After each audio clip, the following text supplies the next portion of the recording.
Okay, let's see here.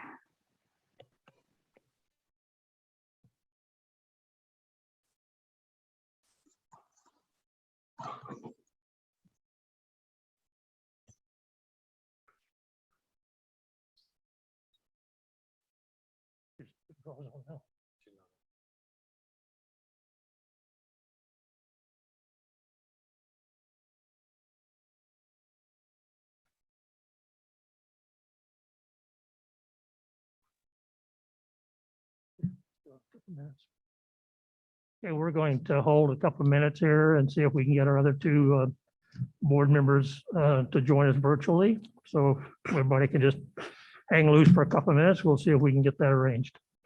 Thank you.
Okay, we're going to come back into session. We're still missing two board members. We hope to bring them on shortly. We need to recognize that all trustee Ash, trustee Hoskins Sutton, trustee Daniels, trustee Criswell, and trustee Bruni are present at this time. So the first order of business is proposed January 2022 COVID-19 protocols update for the Blue Devil comeback plan. Dr. Mosier. Thank you, Dr. Daniels. We've been having a lot of conversation on campus and following trends that are taking place in the community and listening to what is taking place with the county health department and kind of anticipating some movement that we believe will happen on November 18th. So I first want to say that currently our plan is to continue the way we currently are with masks required inside all KCKCC facilities through the end of this calendar year. But moving forward, we anticipate that the unified government will follow other city directions and let the mask mandate expire on 11/18, which is in 2 days. And if they don't, then we will modify and adjust. But as we have our board meeting tonight, and this is an item that we need board decision on, I want to kind of run through the protocols that we would like to put in place in beginning effective January 3rd, 2022. You'll have them in your email documents and board documents. First of all, we just want to make sure that everyone understands that we still highly recommend that all employees and students be vaccinated, and we'll continue with services and notifications to encourage people to be vaccinated as we move forward. Regarding face masks, our intent is to have face masks recommended instead of required in all indoor KCKCC facilities effective January 3rd, 2022.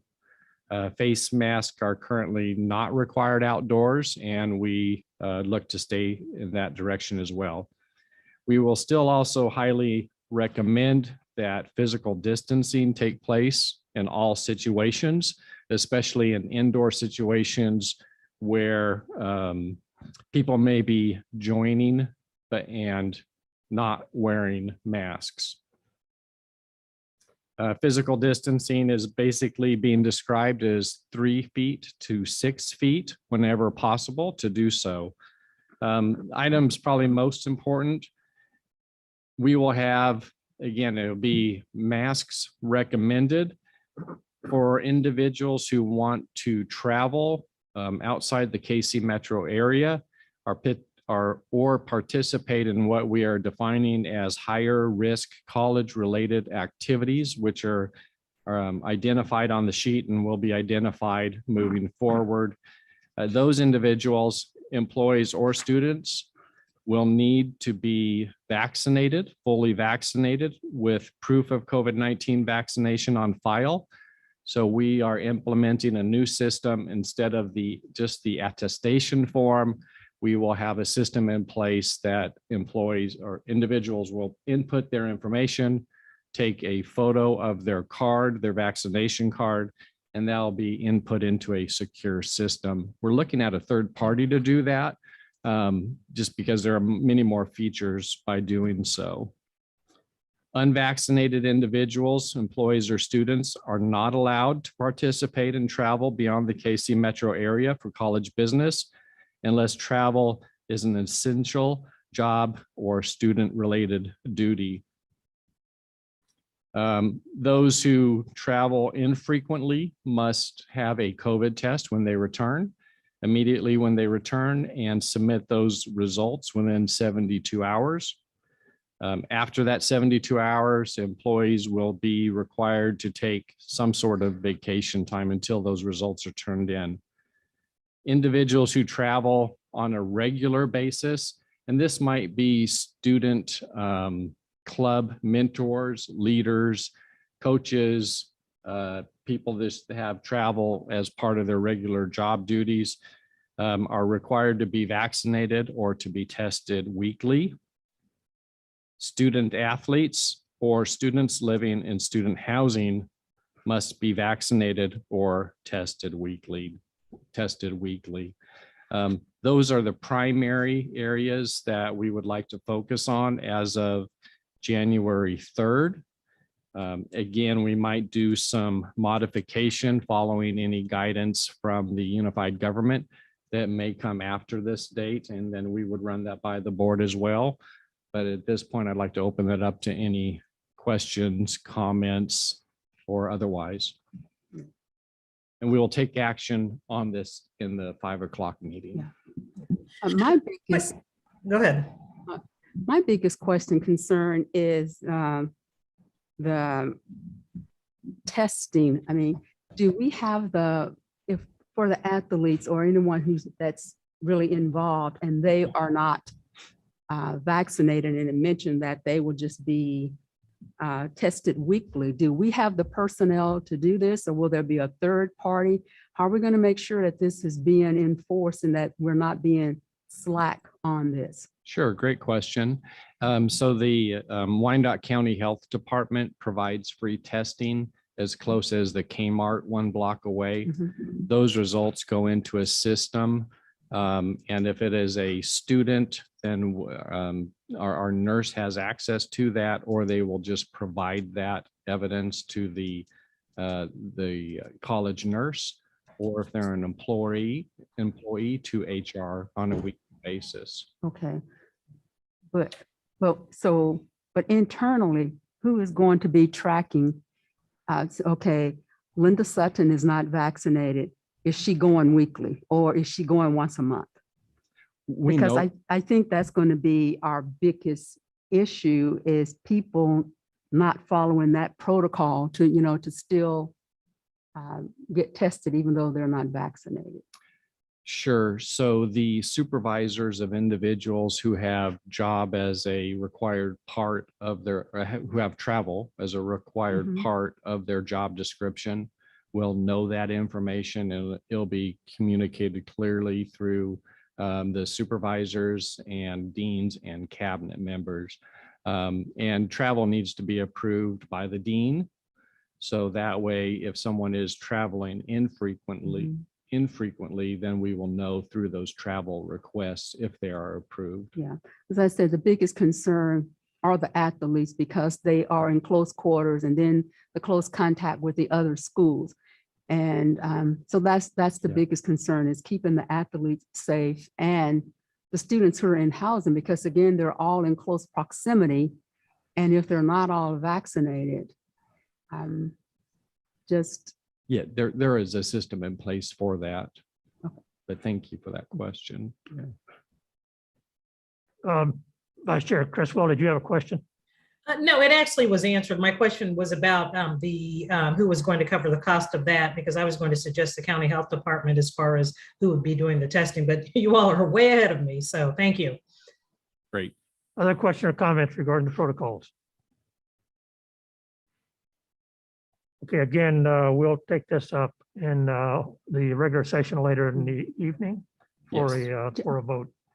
also students in the classrooms that are not vaccinated, will they have to do this weekly as well? No, only individuals who are participating in higher risk activities, which Okay. is travel abroad, outside the area, or face-to-face contact, sports, and student housing as examples. Okay. Jane, it's Matt McIntyre has a question. Yes, I want to apologize for coming in late, and I also want to apologize for not contributing yet to the Thanksgiving feast that we have there. I will be mailing in a donation, okay?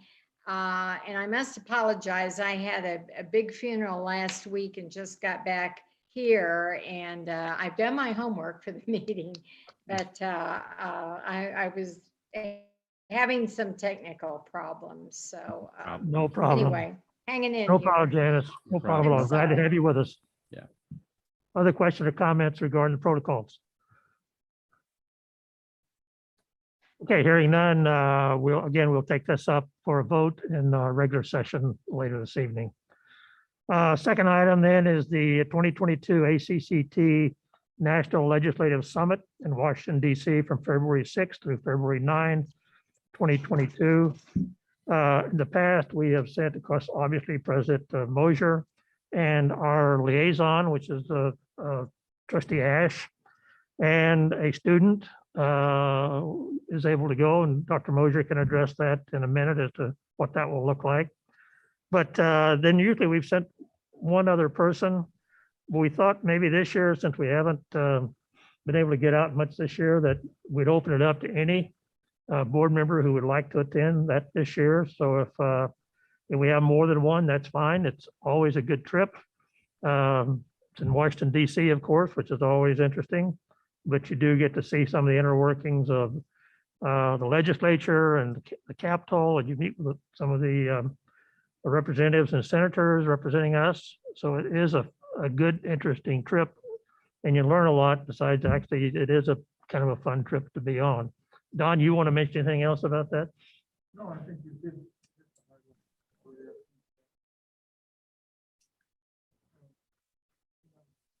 Can't hear you.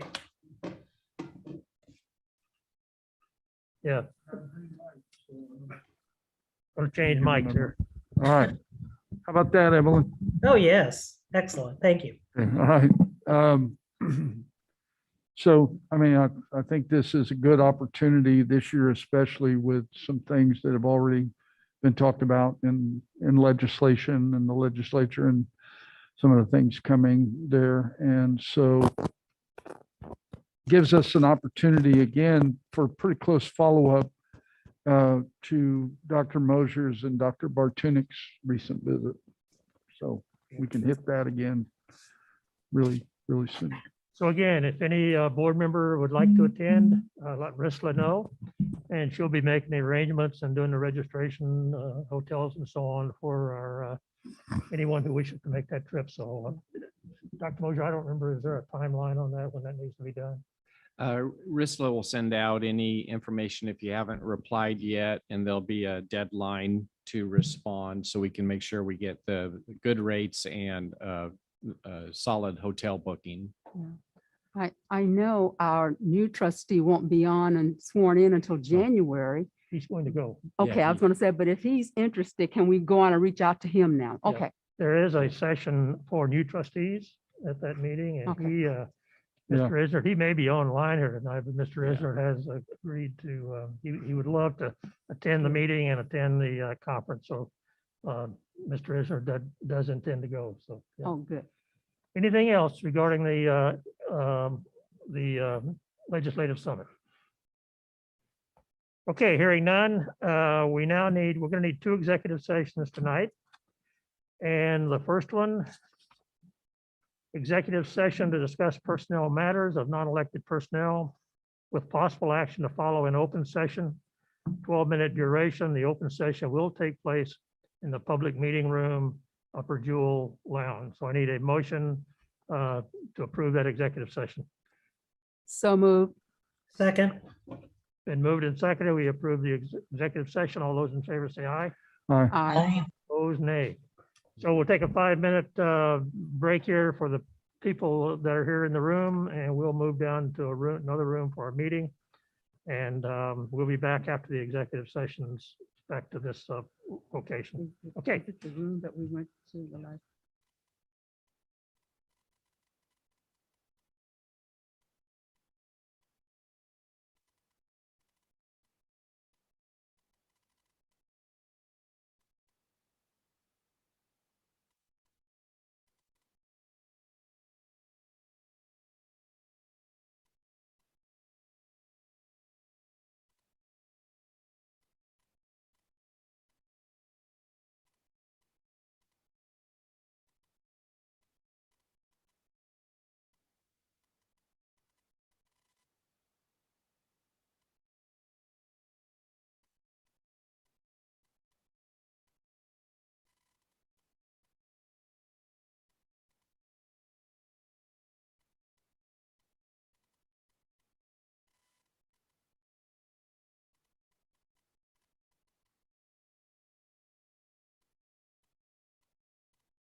Check 1 2, check 1 2, check 1 2, check 1 2.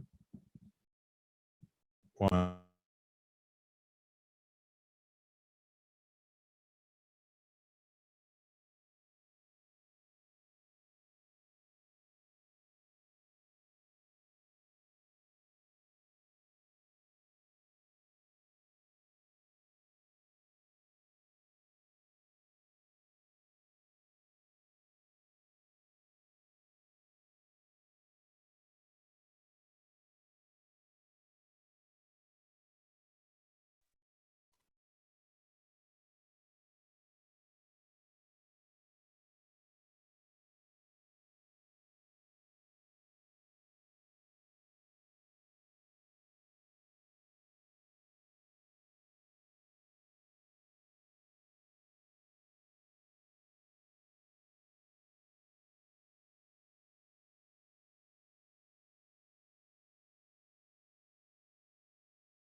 get done at 5:30 with Jane having it. Okay, I'm going to call the special meeting back to order after our executive sessions. There will be no action taken in this session on any action discussion in the executive sessions. There will be some action taken later in the general meeting regarding some actions from the executive sessions. So I'll ask for a motion to adjourn our special session. So moved. Second. Been moved and seconded to adjourn our special meeting. All those in favor say aye. Aye. Aye. Nay. We are adjourned. So it's, we have a few minutes and we will start the meeting at our regular meeting at 5 o'clock.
Don?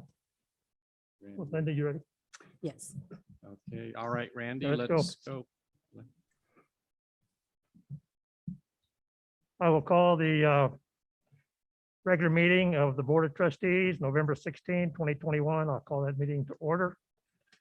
And would like everyone to stand for the Pledge of Allegiance, which will be led tonight by Vice Chair Evelyn Criswell.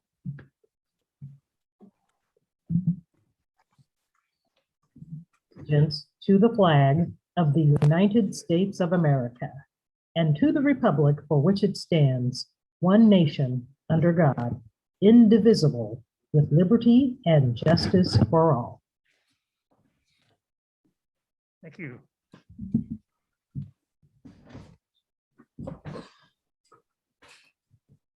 As tradition in our opening meeting, I'd like to read the college's mission statement. The mission of the Kansas City, Kansas Community College is to inspire individuals and enrich our community one student at a time. Ask for roll call. Trustee Ash, Here. Trustee Brown, Here. Trustee Bruni, Here. Vice Chair Criswell, Present. Chair Daniels, Here. Trustee Hoskins Sutton, Here. Trustee McIntyre. Here.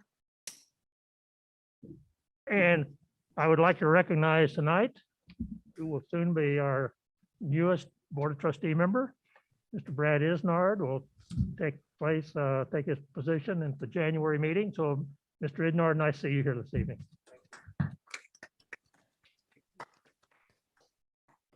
Approval of the agenda, and we have some amendments tonight to the agenda. So Dr. Mosier, if you'll cover those agenda items for us. I will. Thank you, Dr. Daniels. In the HR report on page 2, we had an item for Mr. Stephen Mortel that was mentioned twice. It should be mentioned once. So the second time has been deleted, and you will get a revised package with that tomorrow. On the minutes from last month's meeting, on page 5, 2 paragraphs above item number 13, we just had some language cleanup to more clearly delineate when the conversations took place. So the last 2 sentences of that full paragraph, it really is talking about when Trustee Sutton inquired from the previous month, which would have been in September, with a question to Mr. Pope, and Mr. Pope did make that response in October. So I believe the language was just not quite as clear, so we just modified that, or is incorrect to make that read correctly. So we have those 2 items, and then we have 2 items to add to the agenda under unfinished business. One is that we do want to take action on the COVID protocols that we are recommending to the Board of Trustees. So we will add that as unfinished business.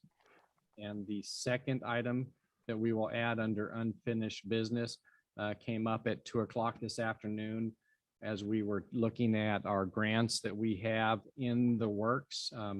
We're making a modification to the EDA grant.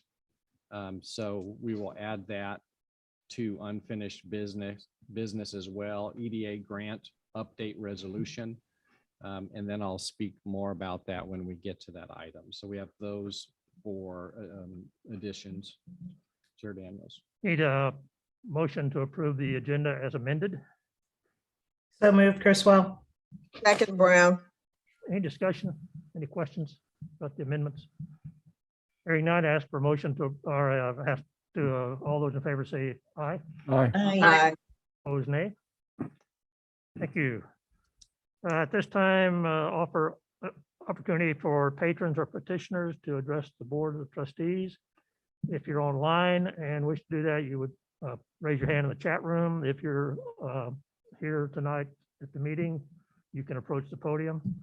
5-minute limit on presentation. Is there anyone here tonight, either present or online, who would like to address the board? Nobody, Randy, online? Okay. Hearing none, we'll move on into the rest of the agenda then.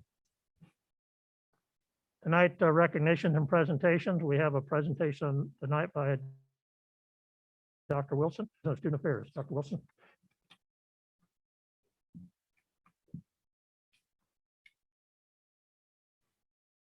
Good evening. Good evening.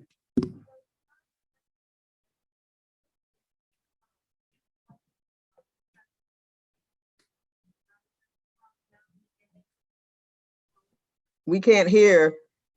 Yeah, Delphi, something's not, your mic's not working or something. Yeah, it's not on.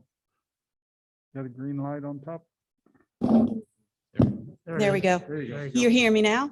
Yes. Yes. Okay. Hear you now. So tonight I am going to share a little bit of the information about the Community College Survey of Student Engagement. We did the survey in this year in 2021. And what we were looking at is what is student engagement, right? So we want to know, oops, I keep fast forwarding, the amount of time and energy that our students are investing in meaningful educational practices. So inside and outside of the classroom, which is important for us, especially when we think of HLC and we think of co-curricular activities. So engagement is pretty much all around us, things that we should be kind of measuring and looking at to help us determine how our students are doing. So the SESI also helps with looking at institutional practices and student behaviors that are correlated highly with student learning and retention. So what is the SESI? It assesses quality in the community college education. It identifies and it helps us learn by giving us good educational practices that we can learn from. And it helps us identify areas in which we can improve. So like many community college, KCKCC is working towards wanting to obviously to help our students learn and achieve their academic goals. So students are here for a variety of reasons, which we'll look at later. And we want to be able to get an understanding of what we can do to fully help them and how satisfied they are with some of the services and some of the practices that we have at the college. So SESI helps us to be intentional in the work that we do, intentional and evaluating and looking at our practices, and intentional and looking at improvement. SESI measures student behavior that promotes engagement, and student engagement, as we know, is positively correlated with student learning and retention. So the more actively engaged a student is, again, inside and outside of the classroom with our college faculty, staff, with other students, with subject matter that they're studying, the more likely they are to persist in the college. So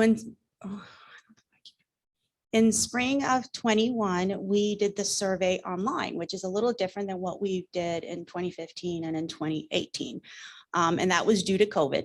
So the survey for us that year was 100% online. We had the help of the Office of Institutional Effectiveness and the Enrollment Management Office, who worked together to make sure that that survey was given to the students. Being that it was 100% online, you take the chance that there's going to be more full-time students who respond than your part-time students who respond in the survey. Overall, in 2021, there was only 23 colleges that participated in the cohort across the nation. So the cohort was 411 institutions, and the cohort is 2019, 2020, and 2021. But for 2021, only 23 colleges participated. And we had a response rate of 387 students. That's 13%. So in talking to Dr. Mahir, that is not ideal. You really want more like 35%. But interestingly enough, we're not very different from other community colleges. So we are compared to what the medium community college cohort, right? So that's our peer institution. And the medium community college cohort had a 14% response rate. Right, so I want to look briefly at a little bit of our demographics of the students who responded. Remember, this could look a little different than our actual student population. SESI uses the latest IPEDS information to compare our respondents to. So we had 64% being full-time students and 36% being part-time. If you look at that, it's reversed, right? So under IPEDS, or our latest IPEDS, were 32% full-time and 68% part-time. Dr. Wilson, can you remind us what IPEDS? You're gonna ask me to remind you of that abbreviation. I don't remember. Interdisciplinary. Institutional post-secondary educational Database or system. database. So I know we report annually to them what a lot of demographics, but It's an organization of some kind. yep.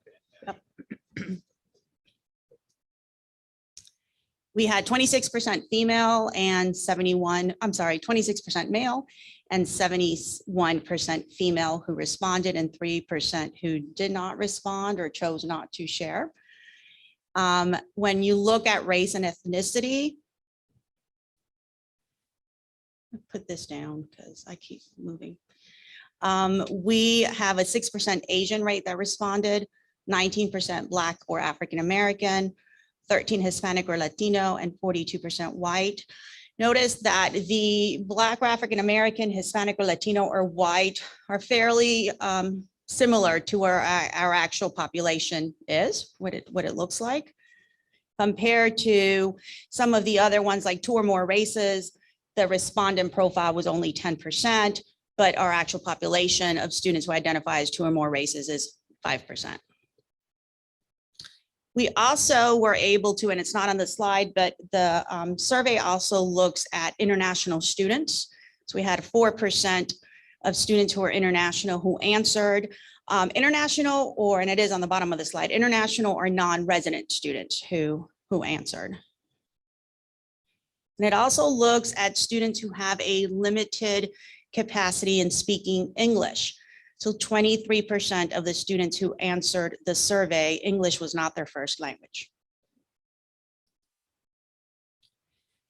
Age profile, it's broken down by traditional or non-traditional, with that 18 to 24 being your traditional. And we had a 51% response rate from the traditional age students and 34 from your non-traditional age students. Our biggest category was 18 to 19-year-olds that were surveyed that year. So that was 24% of our population was 18 to 19-year-olds. One of the, at least like 14% either traditional or non-traditional. What are they? Where was I? Really didn't answer that. Oh, the numbers that are missing? Yeah. Okay, they don't always add up to 100. I should have mentioned that early on. If they leave it blank and don't respond, that's one of the questions that they pull. So when you look at the 51% traditional and 34% non-traditional, obviously there's some students that either didn't answer and that information was not used. Yeah. And the non-traditional is 25 to 65. And we actually had 2 students who are 65 and older.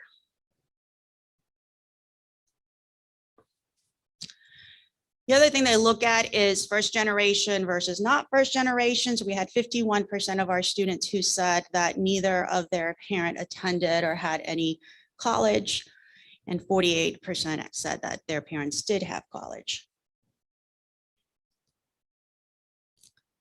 This is their education. The other colleges? I'm sorry? How did that compare to the other colleges? Or Very similar. Very similar. Very similar. Yes, very similar. The educational attainment, so what degrees the students already had while they were here with us. So only 5% of the students who answered have a bachelor's and 3% have a master's. So that's really, not any surprise to us. 14% actually had already completed an associate's degree, and 17% had already completed some type of vocational or technical degree, but were here that semester. And 57% had a high school diploma, while 5 had a GED. And also 48% of our respondents said that they started their college career here at KCKCC, but 42 said that they started at another college.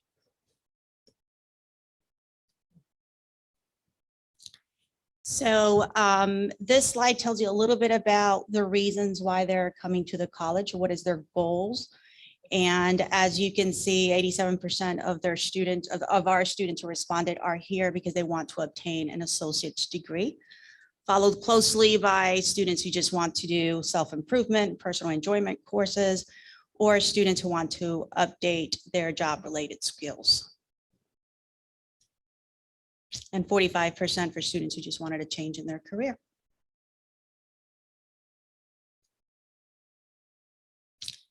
This slide gives you a little bit about how much time our students spend doing things outside of the college. So 50% of our student respondent who responded worked 21 or more hours per week.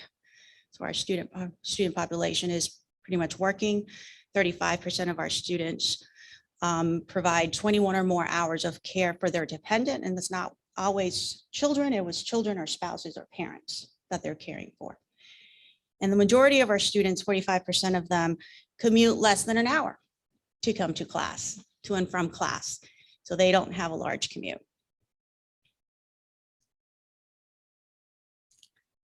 This slide tells you a little bit about what they do while they're here. So 82% of our students do not participate in any type of sponsored activity. So for us, we offer all kinds of activities, right? So I know Student Senate and Drika, they're always doing activity, but 82% of our students who responded to this particular survey said that they're not participating at all in those. Compared to other colleges. So do you have that? It's similar. I do have it and I can pull it up, but it's similar. It's not a big difference. Right. Probably COVID related impact. Very possible. Remember, this is 2021, right? So a lot of these responses could be a little kind of altered based on COVID, right? And what was going on during that time. We have about 11% of the students who said that they participate in about 1 to 5 hours or so of activities here on campus. And one of the things that I can do is go back to 2015 and to 2018 and to see how much that has changed. That'd be interesting to know. All right, so finally we get to the main benchmarks that SESI is really looking at, right? So SESI is looking at benchmarks that are grouped conceptually into related items. Their purpose is to address, like I said, student engagement and active and collaborative learning, student effort, academic challenge, student faculty interaction, and support for learners are the main 5 categories we'll look at. So this slide gives you a quick overview of our benchmark scores compared to other medium-sized colleges. So to our peer institutions in 2021. And as you can notice, we actually did better than our peer institutions that year in a lot of these benchmarks. So in active and collaborative learning, we were at 51.4 or so % compared to peer institutions that were at 47.8. And then that top line, the line that you see on the top, that is the top performing colleges. So that's what we want to aim to be, right? So we don't necessarily want to be just like our peer institutions, because sometimes they're lower than us. We don't necessarily want to be like the mean, right? Because that's usually at a 50, but ideally we would love to be at one of those higher performing, top performing colleges, which is where you see that 61.6% on the top for active and collaborative learning, 59.6 for student support. The score mean, like it said, first one's 51.4 for us. Is that 51.4 the students said that they are? 51.4% of our students, when you look at the different benchmarks that measure the active and collaborative learning, scored, higher than the rest of the cohort. Okay. Yeah. 49 was our score, 49% was our score for student support, 55.3 for academic challenge, and 53.9 for student faculty interaction, and 55.4 for support for learners. So the big thing for us to kind of look there is how we have, not significantly, but we have slowly improved, compared to other peer institutions and working our way up to that benchmark. And I'll show you in the next slide how we did in 2015, 2018 compared to 2021. The other thing for us to kind of consider is there's one benchmark that we are, we're at 49.4% in student support, right? And our peer institutions are 49.2. So we're right there with them. There's not really a big difference there. But again, that's not really what we're aiming for. We're aiming for that 59.6% that you see in the top. The one that we're really the closest to is academic challenge, 55.3%, compared to our peer colleges at 50.7. Which means we challenge our students. Yeah, It does. that's good. And we are, yeah, and you can see we're fairly high on that, not only with our peer institutions, but you'll see that we have changed in 2015 and 2018. All three of those back when Dr. Wilson are pretty impressive, frankly. Yeah. I mean, not where we want to be, but obviously we're peers. Yeah, we're ahead of our Mhm. peers in We're areas. definitely ahead of our peers. Yes, correct. It's positive. So this is the one that I love to look at, and that's when we compare 2015, 2018, and 2021. So you can definitely see 2021 is, the colors look very similar from here, but I guess the more reddish maroonish color at 51.4 for active and collaborative learning. So you can see how we have kind of worked our way up from 47.1 to 47.5 to 51.4. And then the only one that we kind of went, we were at 48 and went down. Then we went up in 2018 to 50. And then we went slightly down to 49.4 was student support. That was a slightly less. But Dr. Wilson, is there other information below these that kind of tell you why? Yes. Yeah. Yeah. And that's going to be on some of the other slides that when you really dig into these benchmarks and what they really mean, these benchmarks are made of a variety of questions. Some of them have up to like 10 questions that students have to answer. And each one of those questions gets a score. Exactly. Each one of those gets a score. Depending on how we do, then we can find out what did we score highest and lowest, not only on the benchmark, but on the individual questions, right? So that we can go back and say, well, man, we're not doing very good on this. We need to improve. So we'll see that there's going to be some questions here on the next slide where it tells us why we scored a little lower on student support. I can tell you that that last slide, Don and Roz both may remember this too. We were concerned some prior years at some of the scores, and that's really nice to see those kind of improvements. Yeah. That colleges are making. Yeah, I mean, of course, when you speak to, we have to remember it's not significantly, statistically significant. That's a tongue twister for me. But, But it's still improved. it is an improvement. Yeah, it definitely is an improvement. Okay, so we're going to break down the benchmarks. So this is what Sussy gave us, telling us what were the aspects of highest student engagement, right? So question 4A was a question about, did the student ask questions or contributed in class? So we scored fairly high on that. We're at 74.4% of our students said yes, often or very often.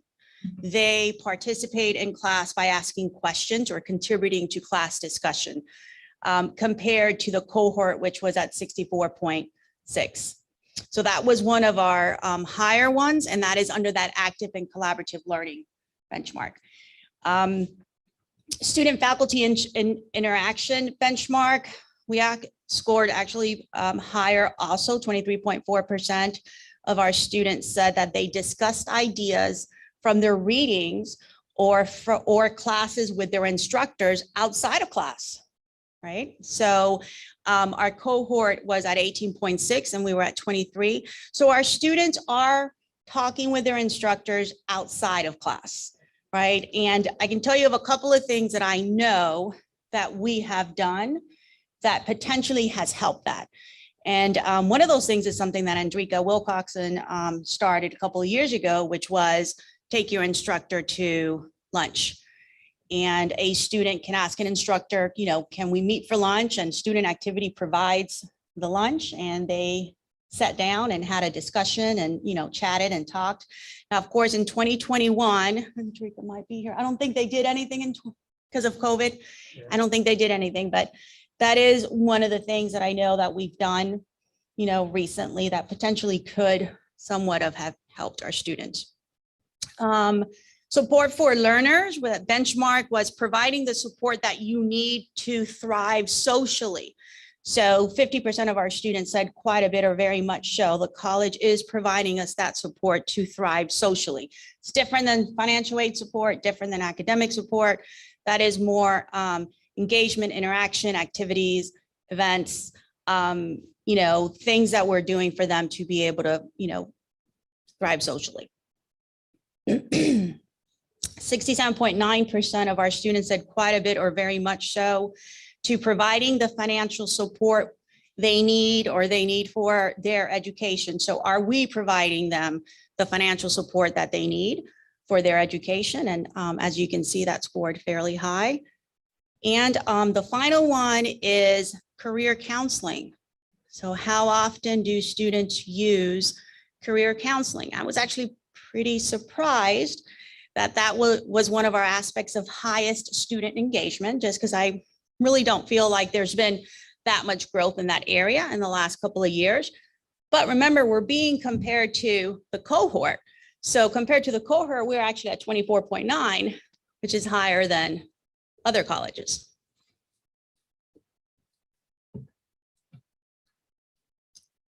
This next one is lowest student engagement. So this gives us a little bit of an overview of the aspects that we actually scored lower in compared to other colleges.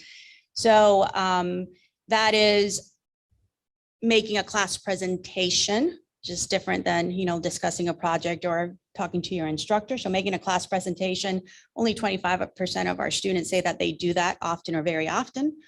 Working with others and other students on class projects during class time.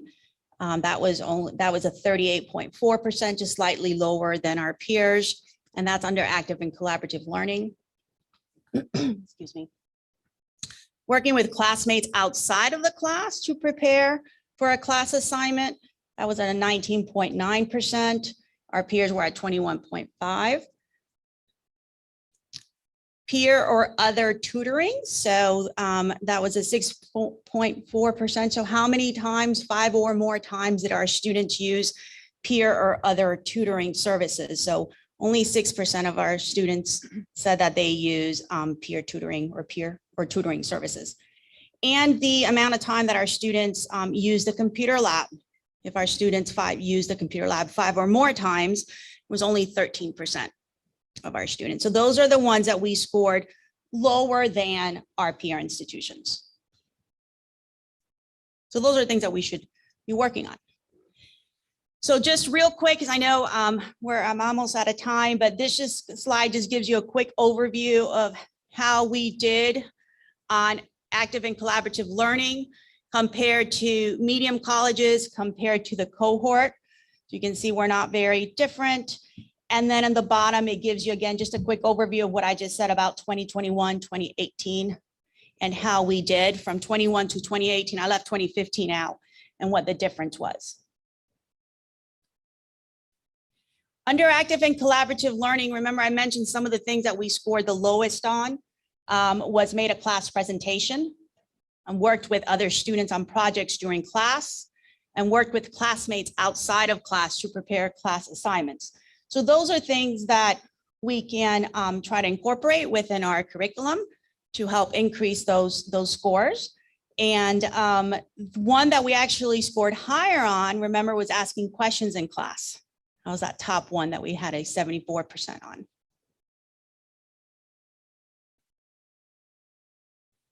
This gives you just a quick overview of that experience and how much time they are spending and doing things like making a class presentation or working with others.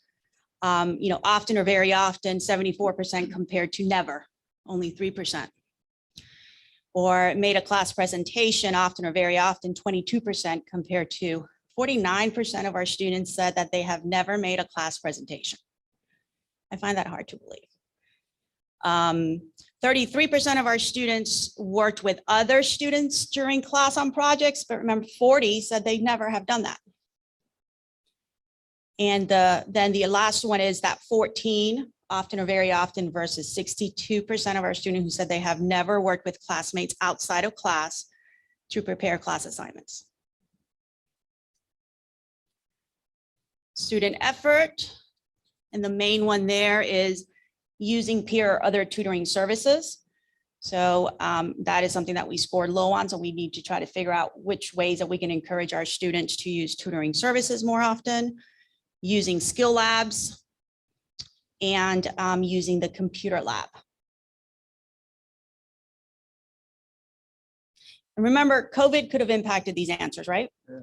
Because students weren't on campus. Right, we handed out a lot of computers. Yeah. So, but this is using the computer lab. So that's actually physically going to a lab, I think, compared to getting a computer, which is what we did for a lot of our students. So I think a lot of these is because we were not in the classroom and we were not, on campus fully 100%. Right. Yeah, and I think somehow too, we're going to have to make students realize that using needing a tutor is not a negative thing. There's so much negativity around. Oh, Right. you just don't have what it takes if you need a tutor, but somehow we've got to turn that around, because I think that would really help student success if more students did take the tutor, use Yeah. a tutor. Yeah. Yeah, absolutely. And there's always a little bit of a stigma with some of those type of services, right? Yeah. So we need to figure out a way to make our students feel more comfortable.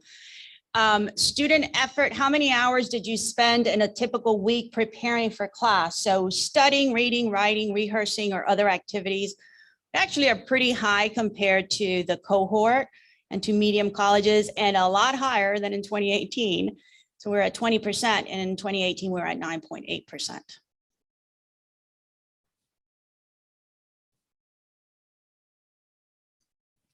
Academic challenge, that's one of the ones that we scored higher on. Worked harder than you thought you could to meet the instructor's standards or expectations. So that's what that academic challenge one comes in.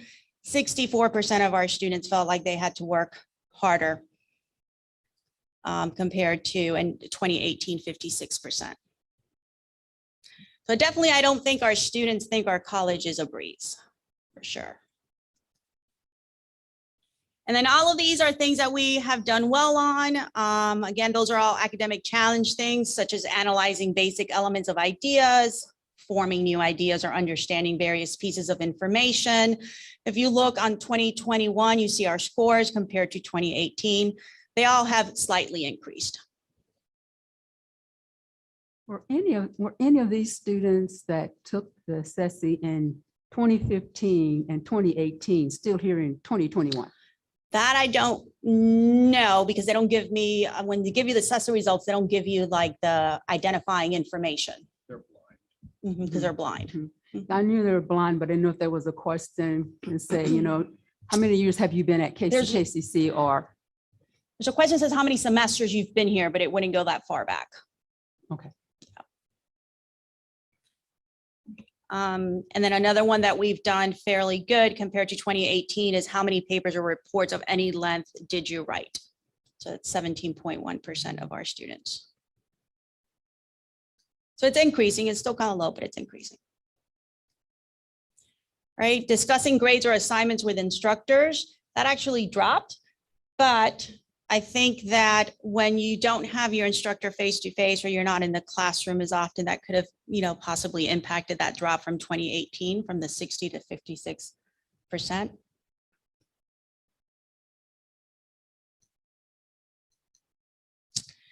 And then support for learners, helping students cope with non-academic responsibilities such as work, family, etc.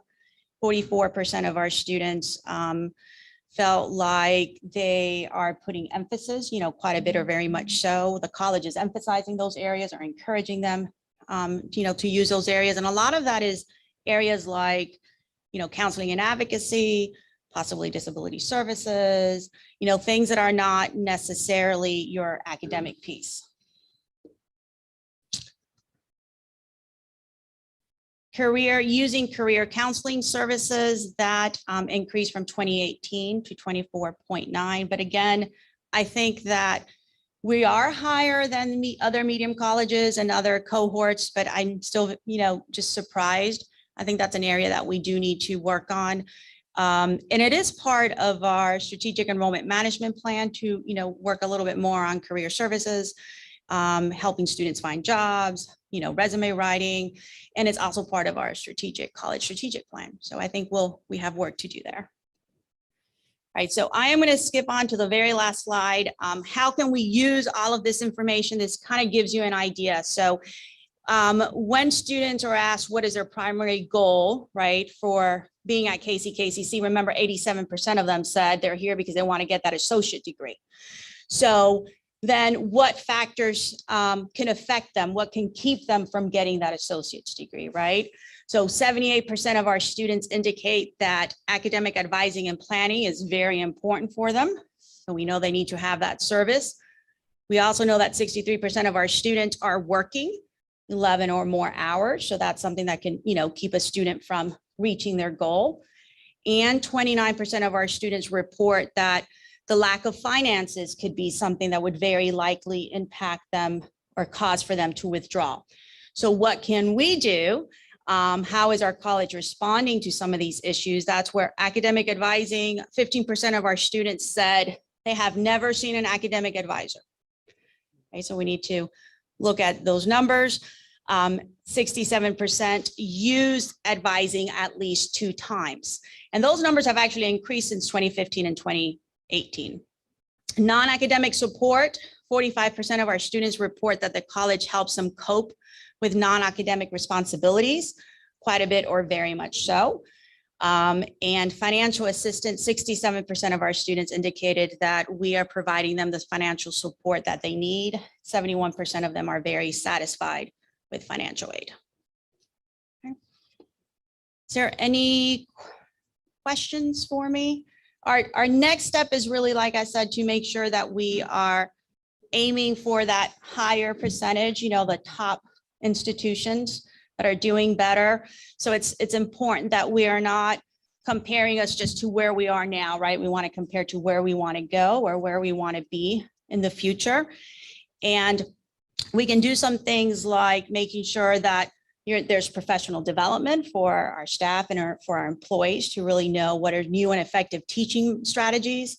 We can make sure we're providing feedback on the academic performance to our students, letting them know ahead of time how they're doing, building connections, internal and external communication, and raising our expectations and communicating clearly and consistently. So those are some of the things that we can do to reach that higher level of excellence. So it looks like this is done every 3 years. So it'll be done again in what, It is 2024? It's actually done every other year. Every other year.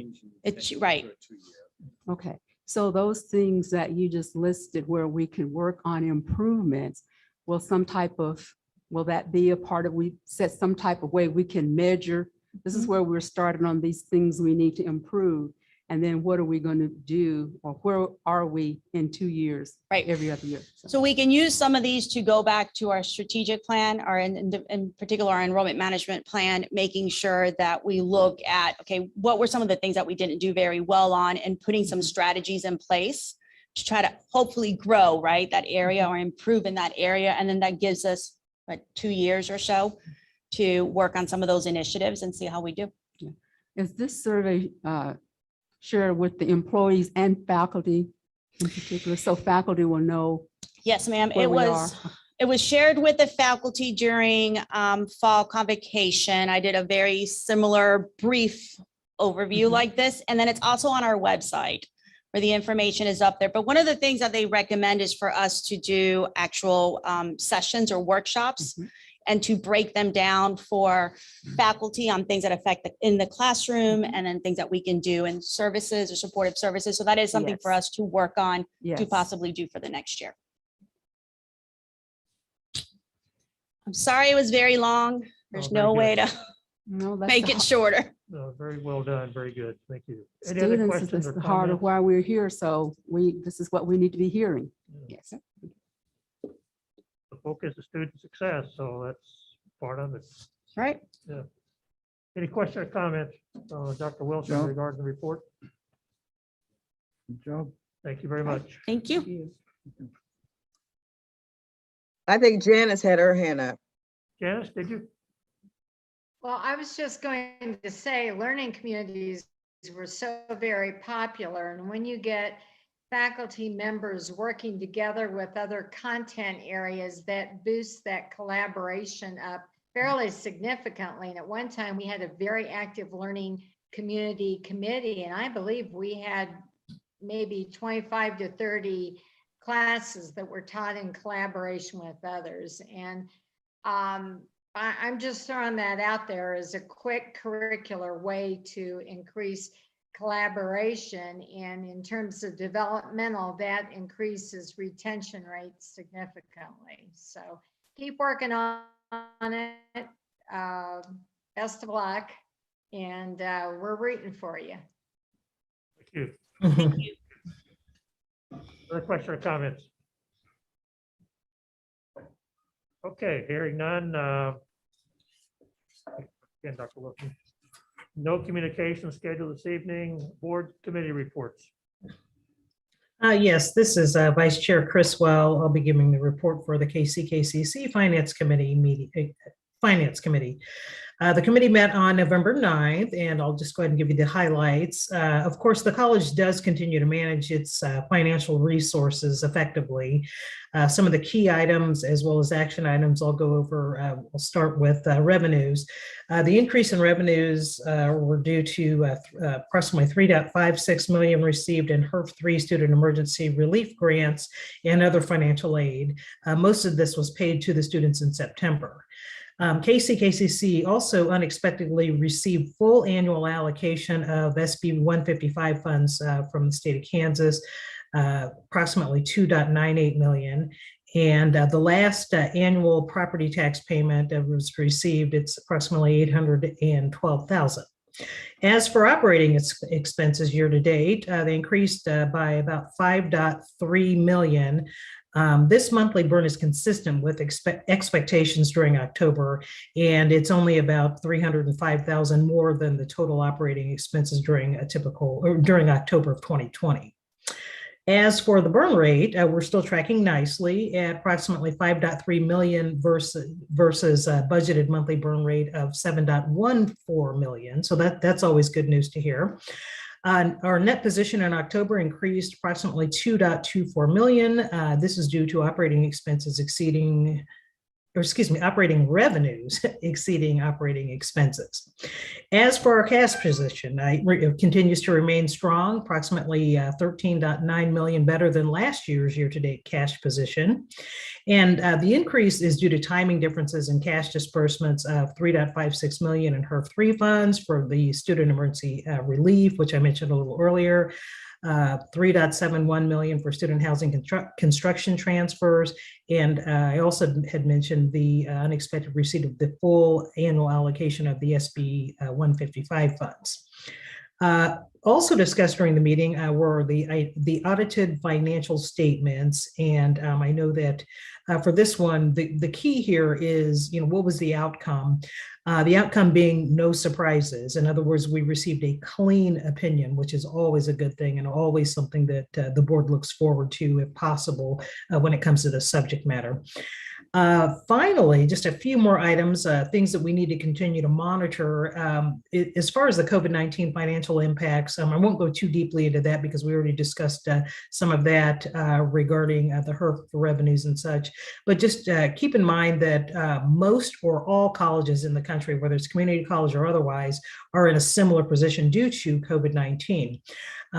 And my point here is that, potential long-term decline in enrollments will continue to place pressure on the college to rely upon, these funds to meet ongoing operating expenses.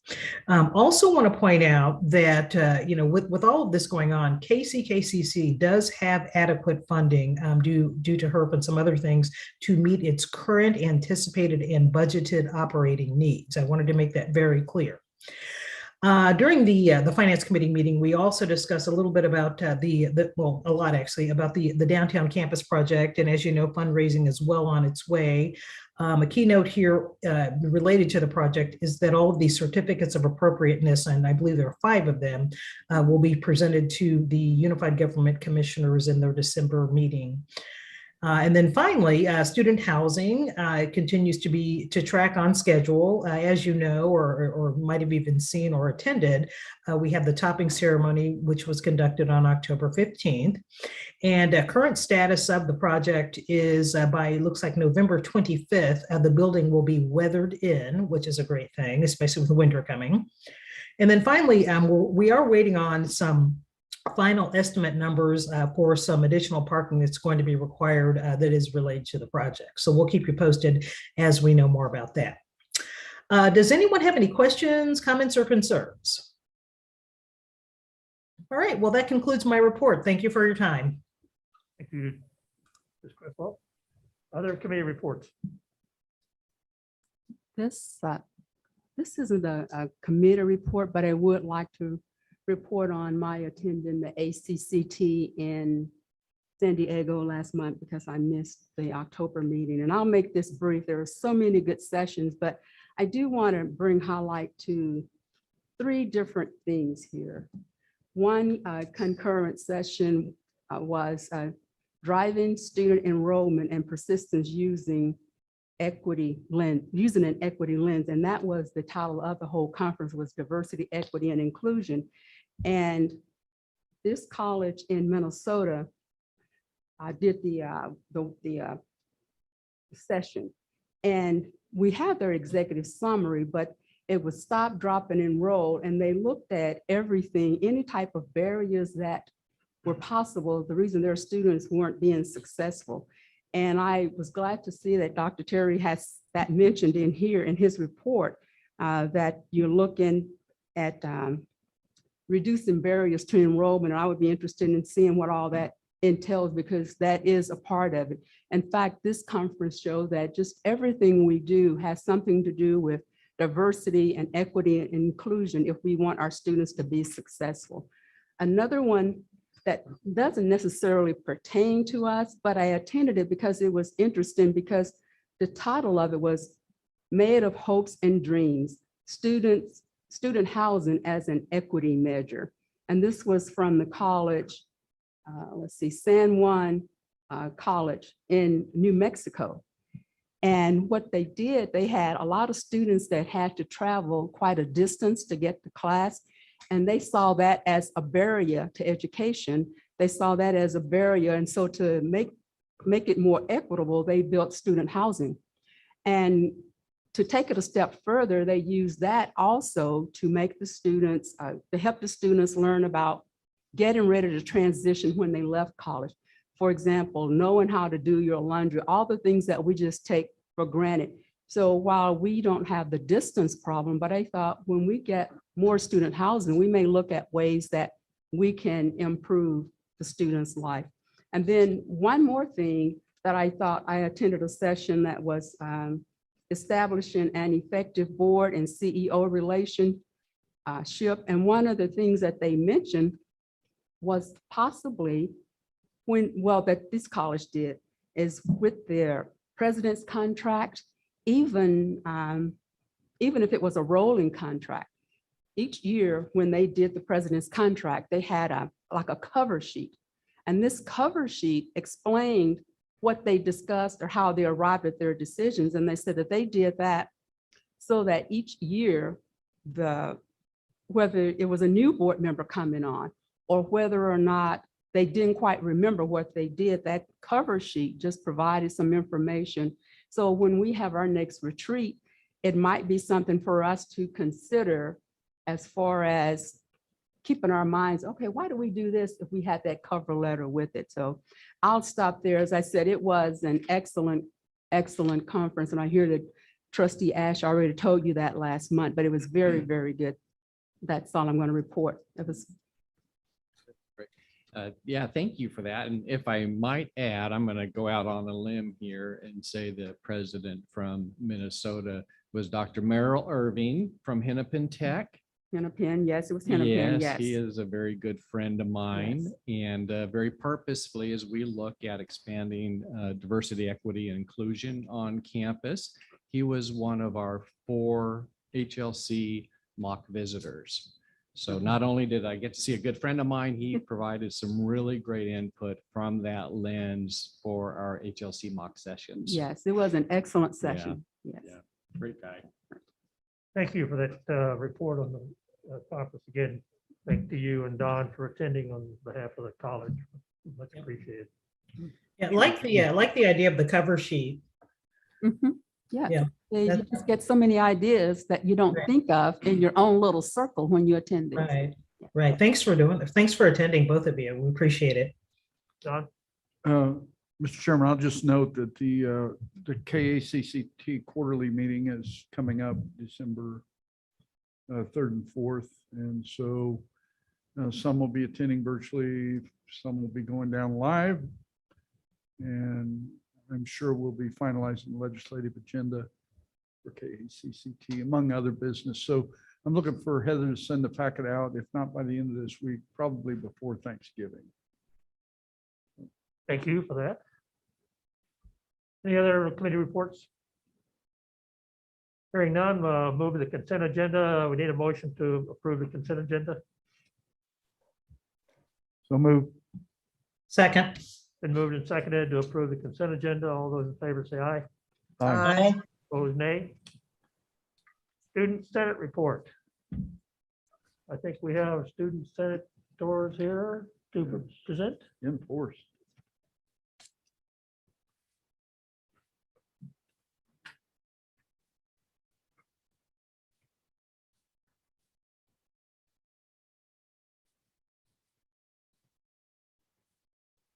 Good evening. Greetings. Good evening. My name is Crystal Tucker. I am Chief Information Officer and Secretary, and I'm here to speak on behalf of our Student Senate President, DJ.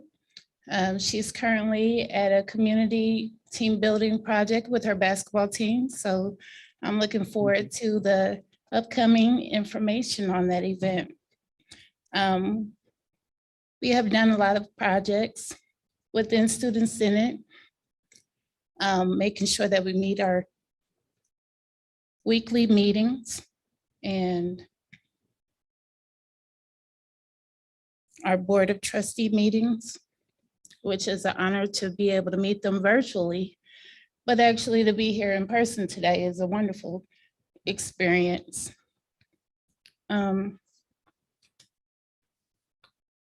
We were able to host our annual Halloween bash, and it was a wonderful experience as well. There was a lot of wonderful children out there, and they had a lot of activities to do.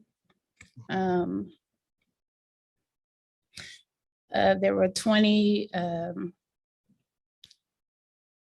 organizations that participated at the event, and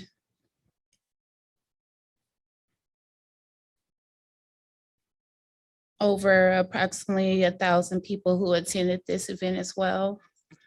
They had roller coasters and all other kind of activities as well. Just move forward, sorry. There were some other events that happened during this semester, which was the housing topping ceremony. That was an honor to be at as well. And getting a chance to participate at our PLC, the Presidential Leadership Circle, and how many people were impacted of the contributions to our students that wasn't able to afford school on their own. So I was one of those that were highly affected for what you guys were able to do. And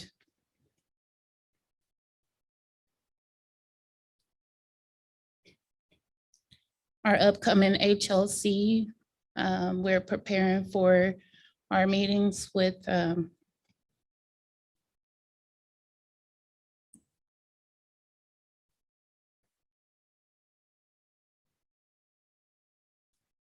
preparing for our meetings in March. And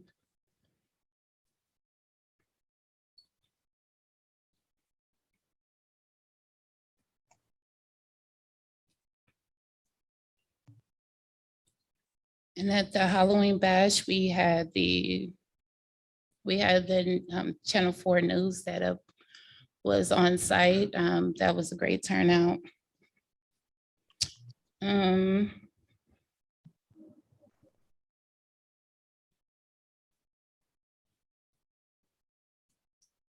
it shows that, guess that's it for now. I will go ahead and pass it over to Shani. I do apologize. Great job. Thank you. Thank you. Thank you. All right, and I'm gonna pass it to Oscar because he's gonna do a really great job. Good job. Thank you, thank you, thank you. Thank you. Would you mind if I remove my mask? Not at all. Please do.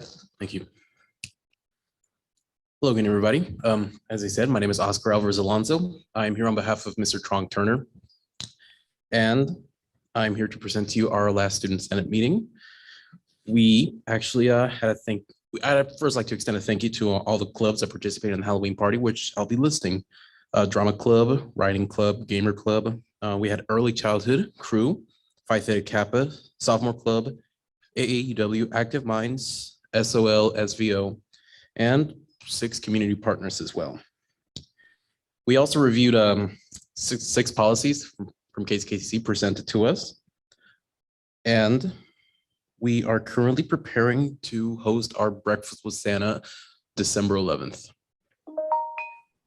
Also, as a final thing, SOL is actually extending a club community service challenge. So stay tuned and check your emails for more information on that. And with that, the last piece of information I'd like to offer y'all is that our next Student Senate meeting is going to be on January 28th at 2:15. So I extend an open invitation to all of you. If you would like to join, we would be very glad to have you. So with that, on behalf of Student Senate, thank you. Thank you. All right, guys, sorry about that. I had to get my solo in the end, you know? All right, so I just wanted to go over the student activities clubs. For our Blue Crew, we did host 3 home volleyball and men's soccer games on campus. Our volleyball girls, they went to the regionals and fought a really good fight. We also had our cool, fun van, and we took a whole bunch of students with us. Don't worry, social distancing was there. With our club AAUW, we were meeting bi-weekly. This week, we just did our resume building and working on scholarships. Our transfer club, this was fun. We went to Park University, and I'll tell you guys, these stairs, it almost killed me. And then we went underground. There's like, be careful, there's no signal down here. I was like, oh, we're in a cave. It was great though. It's a very great school. Our sophomore club is doing absolutely amazing. They're giving out t-shirts of class of 2021 in December for the 2021 December graduates. We're also doing safety protocols because they want to do a whole bunch of fun activities off campus, which is great. Our Students Veterans Organization has had our 5K, and that was awesome as well. Drama Club has shown off 3 great shows. They are great performers. You guys are gonna have to go to some of them in the spring. And then they also had a great maze and helped work all the machinery thingies. Gamer Club, they have done brand new things to gaming. We are outside walking around the campus for like, I guess from there. There's like these Pokestops on campus. So we're getting really active on campus, going outdoors. And I think that's gonna wrap us up. Does anybody have any questions for us? What's your comments? Thank you very much. Awesome, guys. Thank you so much. You people are really busy. Yeah. Thank you all very much. That Halloween party started, what, 1,000 people? That's awesome. Yeah. Thank you for being here this evening.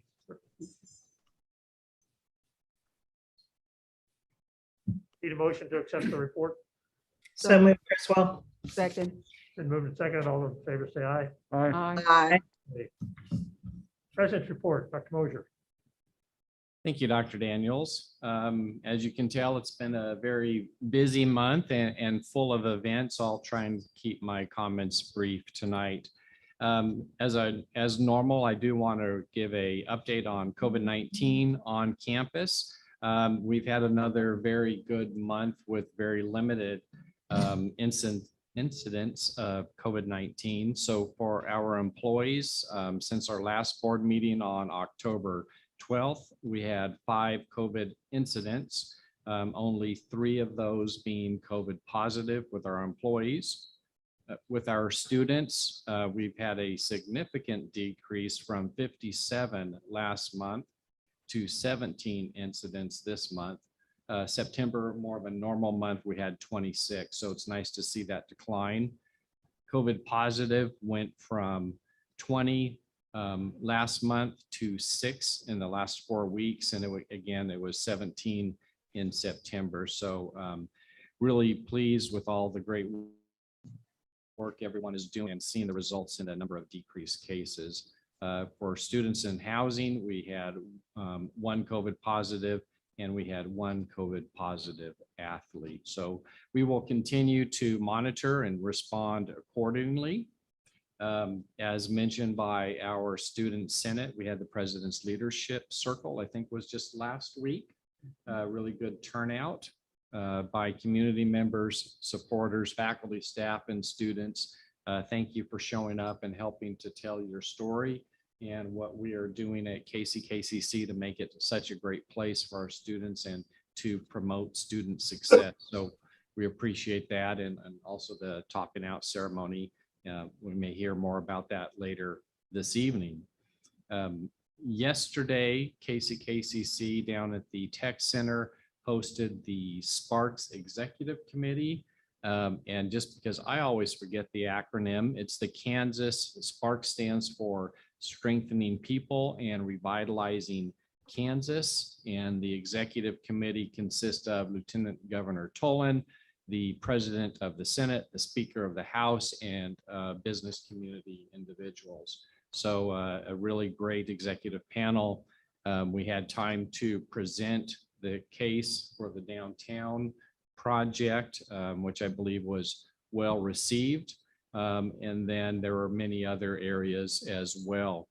One of the things that we'll need to decide moving forward, our project downtown, it touches health, it touches education, it touches economic revitalization. Moving forward, presenting proposals to the Sparks Committee, we choose one of the 4 committees. One is health and education, one's economic revitalization, one is connectivity, and one is efficiency and modernization. So we will get together and strategize on that, possibly having our health and wellness partners submit to one committee and the college submitting to the other committee around economic revitalization. So we, out of the $70 million project, we made a $30 million request. So we'll continue to try and work that forward. The state of Kansas received $1.6 billion in ARPA funding that the Sparks committee is tasked with deciding the best allocation for that. There'll be 3 funding cycles, one probably by the end of this year for most immediate needs, which is not a category we would fall into because ours is more of a long-term solution for the community. The second cycle probably ending in March, and the third cycle sometime in the summer for the disseminations of funds. So a really good event, good turnout, and thanks for everyone to help to get that set up. Had a nice article in the Kansas City Star this morning about the event and touching on KCKCC's project. Simultaneously working with Tammy and her crew, we also hosted Senator Jerry Moran on campus and timed it so he could kind of go in and out of the Sparks committee meeting and give the senator a tour. He loved our facility and talking with our students. again, is a great supporter of things that we have going on campus. Will help shepherd our earmark through that was presented by Representative Davids, and then our proposal that we will very soon submit to the EDA at the regional office in Denver.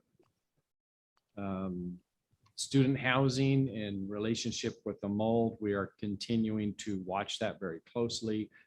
Facilities is checking on that, and student affairs staff. So you might hear more details on that later as well. The downtown update, as mentioned by Trustee Criswell, we did have our presentation for the certificate of appropriateness to deconstruct carefully the 7th Street AME Church on the corner of State and 7th Avenue. We have some very beautiful ways that we will be able to take and save and restore historical elements from the church and physically build them into the design of the new facility. So they are permanent in nature, and people who are passionate about the historic elements of downtown, which we all are, we're very pleased to see the permanency of how we will continue to tell the story of the 7th Street Church and possibly many of the other cultural churches in the area as well. With that certificate of appropriateness, we also submitted or presented on 4 certificates of appropriateness of the adjacent properties. Those were approved as well. They'll go to the Unified Government Commission during December for final approval. There'll be some things there that I'll want to address the Unified Government Commissioners on, but I expect that to be a successful meeting. And then also working with the Unified Government staff to obtain some of the other property that is in the land bank during that December meeting as well. So lots of things kind of wrapping up in regards to acquiring the ground and the footprint to build the new facility. So we're very pleased about that. We're getting ready, and we're getting really close to wrap up the end of the semester. Things continue to move along smoothly and going well at the college. And I want to wish everyone a happy and safe Thanksgiving. But before I give up the mic, I do want to move up one item on the agenda that I didn't mention earlier. You see all this wonderful but beautiful stack of food sitting in front of us. You know, this is the 3rd annual Board of Trustees food drive. So thank you for the trustees and others that have brought in food for this. And along with the food that you see here and MVP Law, it's always great to see them bring in a cart of food, sometimes 2 carts. I missed it this time around, so but really appreciate their support. I also want to take the time and say thank you to Trustee Brown, Trustee Sutton, and Trustee McIntyre, who have also made a financial donation to the food kitchen, which is very much appreciated as well. And that will go to either buying more stable food, or we have the new commercial refrigerator where we can do milk and dairy and vegetables and things like that that we previously could not keep in Blue's pantry. So thank you for all that. We also sent out a couple of little letters, and I'm pleased to announce tonight and thank them as well. Merchant McIntyre and Associates, the firm we're working with in Washington, D.C., has sent out a check for $2,500 for Blue's Kitchen or Blue's Food Pantry. So appreciation to that. Yep. And then also Christie Development Associates. They're the group that is working as our owner's representative with the student housing project. We received a check in the other day, in the mail for $5,000 to go to the food pantry. So tremendous thanks to our partners as well. And with that, I will end my report. Thank you, Dr. Mosier. I just want to say on behalf of the board, obviously, this all wasn't given by the board, as Dr. Mosier mentioned, but this has become a really fun activity every year for us for the last 3 years. And I see this going on in perpetuity for a long time. And it's just, first of all, it's just fun to see it. But when you realize what it means for our students and their families, it really is very special. So thanks to all of you who contributed. Thanks to board members for your contributions. And it's just great to see it here. So thank you very much. And we need a motion now to approve accept Dr. Mosier's report. So moved. Second. Been moved and second. All those in favor say aye. All right. Aye. Aye. Nay. Vice President Academic Affairs, Mr. Pope.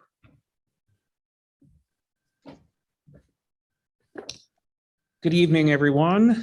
Good evening. If you noticed, and look at my report, I joked that we had a lot of photographers this month. So there were a lot of pictures in the report that may have crashed the system briefly for board effects, but I think it's up and running now. So I'll just point out a couple of things as I like to do. One of the things that I thought was really great is after a hiatus, so many things we had to put on hiatus because of COVID. The Breast Cancer Pink Ribbon Day, October 19th, 2021. So it was really nice to drive up and see that in the admissions entranceway. So that's just a very great event that we were able to have. There's a wonderful quote from someone who volunteered at the event, so I won't read it, but I'll call that to your attention.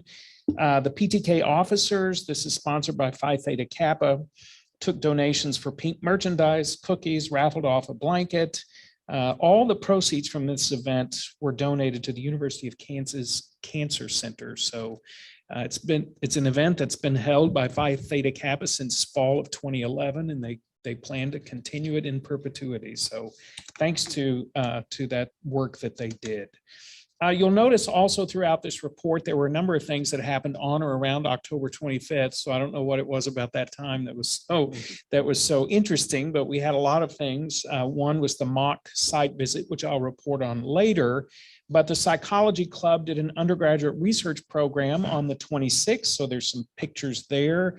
Over 50 members of the college community, and I think maybe a board member or two was also maybe virtually present. So one of our strategic goals that's in the strategic plan is to increase undergraduate research and those opportunities for our students. So these, you'll notice a couple events in this month's board report to that end. So thanks to everyone that participated. The Standard Vocal Jazz Ensemble, which is kind of our premier vocal jazz ensemble here at the college, was chosen as an alternate performer. So what's really interesting, this Jazz Educators Network is a convention that has many four-year institutions that attend. And so to be considered to perform on the main stage is a great honor. So while our institution didn't actually make it, they were chosen as an alternate, so the next alternate. So that's really a big honor.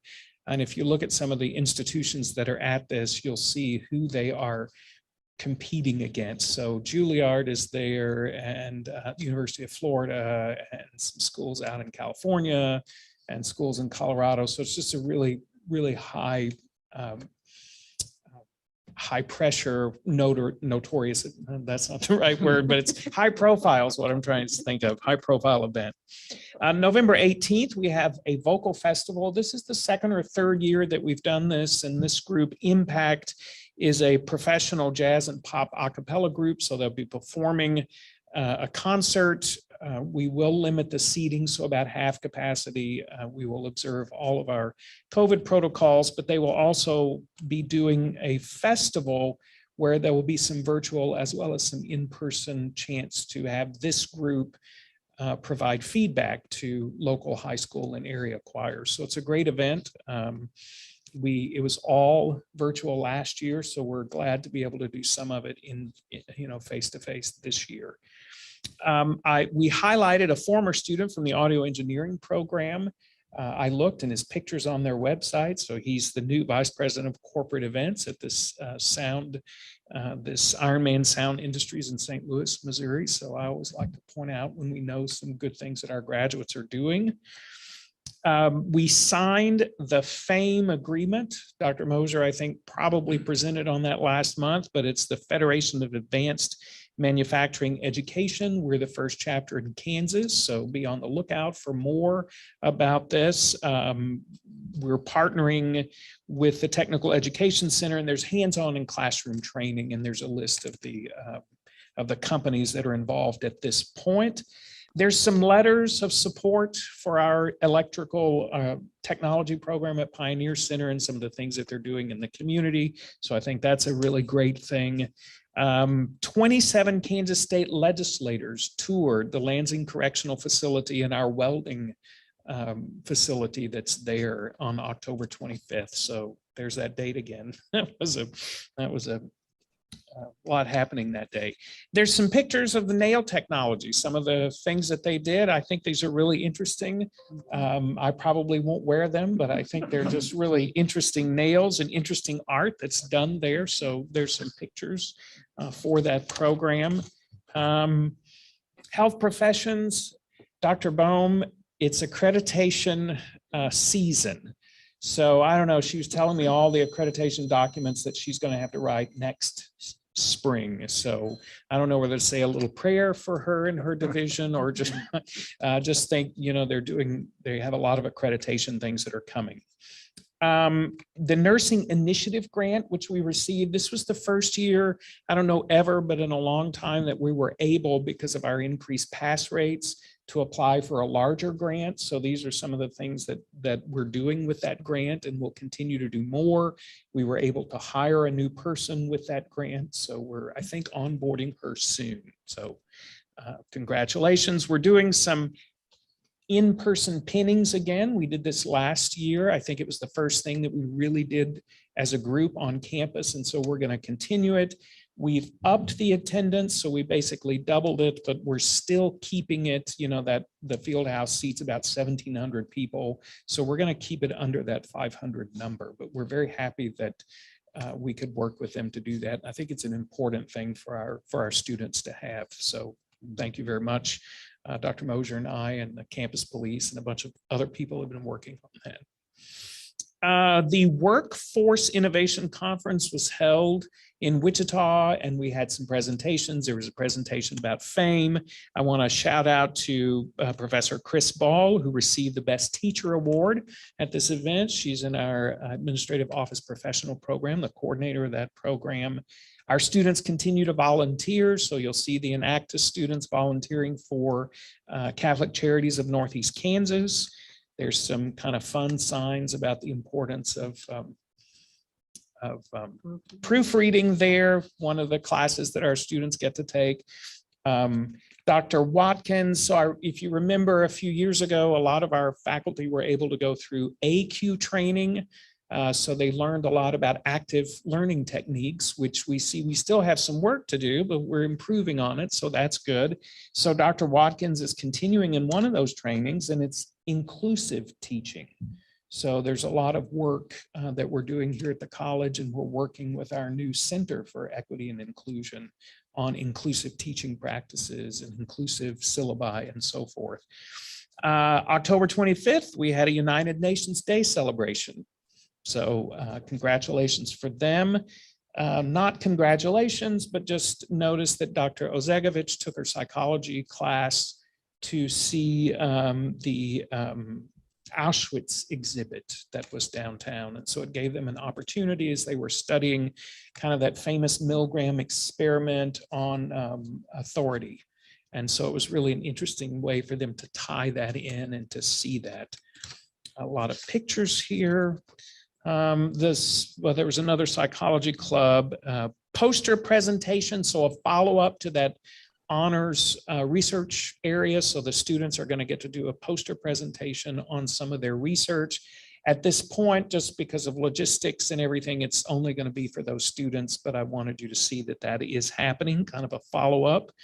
You'll see where the Psychology Club is collaborating with the student activities and the Center for Equity, Inclusion, and Multicultural Engagement.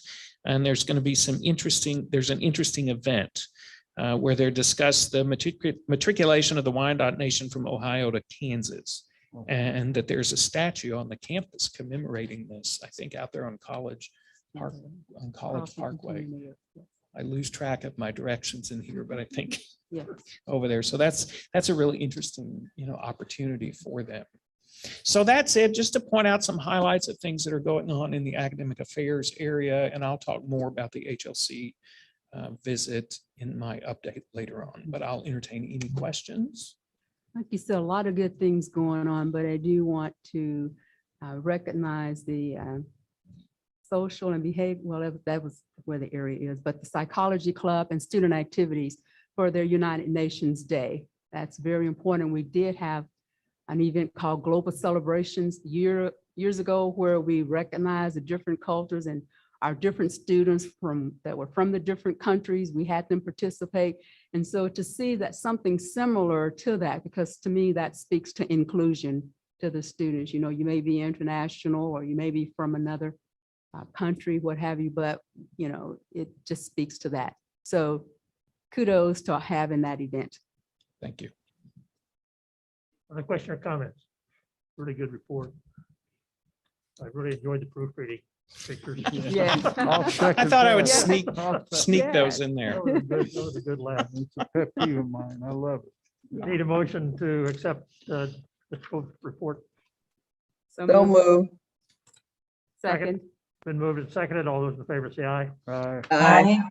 Hey, thank you, Mr. Pope. Thank you. Vice President Student Affairs Report, Dr. Wilson for an encore.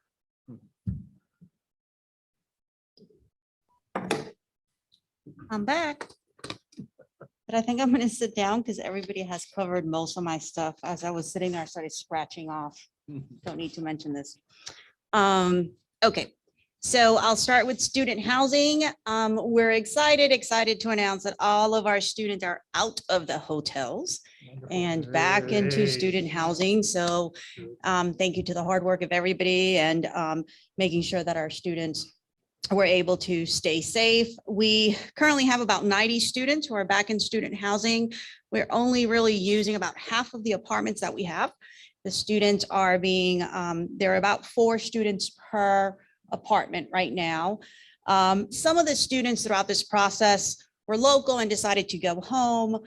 Some decided to get a group of friends together and rented an apartment off campus. But the majority of the students. Are we picking up that cost for those that took the apartments off campus? Okay. No, but we did refund their money for the student housing for this semester here to help them with. Yes, okay. Yeah, I knew that we did that, but I didn't know if, okay. Yeah, no, early on, those who chose to go ahead and, and move back home or to get another apartment off campus, they were told that they would get a refund for their student housing. And even now at this point, some of the ones who are still choosing to go ahead and leave, we're still looking at giving them a partial refund, not 100%, but some type of a partial refund. We just recently had 3 apartments that students were already in them, and Chris discovered mold in the apartments again. So we did at that point go ahead and talk to the students and ask this, we moved the students. So it was a total of 10 students out of those 3 apartments. 5 of them were students who were from the metro local area. So they did go ahead and go home. The other ones were international students and they did stay. We were able to place them in another apartment. I wasn't able to keep them all together because some of these were, apartments of 4 ladies, let's say, all from the same team, but I was able to put them in a space, right, and provide them a bed. So as Dr. Moser said, we'll just have to continue to monitor that very quick, very, precisely, right, and make sure that we do not miss anything, in particular when it comes to students' health. So I know our nurse practitioner is going to continue to kind of look at trends, and if students continue to go to the nurse saying that they have allergy symptoms or some kind of upper respiratory symptoms, to let us know so that we can investigate into the apartment that they're in. So just quickly here, do we know if the students who chose to get an apartment this semester, to complete this semester, are they planning to return to the housing in January? Or are they planning to continue with that apartment? The majority Yeah, of the let me piggyback students, on that if I could, Linda. Can you just, what's it look like for second semester? If you know, you may not know yet, but where are we for second semester? For housing Yeah. or Yeah. for enrollment? No, the housing. For That's what I, yeah. If I may jump in, we're gonna need to monitor this on an ongoing basis. One of our concerns, again, it's health and safety first, is that, let's say, even over the Thanksgiving break, is that if the rooms get closed up and there's no ventilation circulation on, that mold could return during the Thanksgiving break. So had a conversation and I've asked that we check this Friday afternoon and the RAs and folks before they leave for the break, check each apartment where we have students and ensure that the circulation is on the HVAC systems. And then the college also purchased air purifying machines, and if they can be left on during that time so that we don't have sitting air. Hopefully that will help the situation. And then we need to revisit this again towards the begin in January to see where we are again, because those rooms will be sitting. Again, we'll try and keep HVAC circulation on and try and do things to help impede any type of mold reoccurrence. But if there is, then we'll need to be ready to respond to it. So we've done absolutely everything we can to keep those rooms healthy and safe. And I'm sure someone they'll continue to do that. But I anticipate that we may have a reoccurrence in some rooms. And we'll just have to deal with that on a one-on-one situation for the spring semester. And luckily this spring semester is the last semester that we will need to utilize those apartments. Well, should we just be looking for something alternative for the students in January instead of having to go up and down on this? Because I think that's just. We just don't have that capacity to do that. There's several situations at hand. One is transportation, right, for our students that don't have transportation. So we need to continue to keep as many of those rooms healthy and safe and habitable as possible. And then we've advised and provided resources for students to look for alternative housing if they get together in a group of 3 or 4 and they want to seek out apartments. We're advising and providing resources as much as possible, but we don't have the capacity to go and rent a space for one semester where we can relocate all of the students. Well, certainly it seems like for the apartments that are questionable, we shouldn't have anyone in there. And if we even just had to put some of them in a hotel for those questionables, but just seems like if we could talk to a hotel or something, I just don't want students somewhere down the line to still be having problems with this and they point back to the college. That's a big negative for the college. So we currently do not have any students in rooms that we deem questionable. They're either habitable or uninhabitable. And we check on them. And if there's a situation, then we do the testing and we're providing that.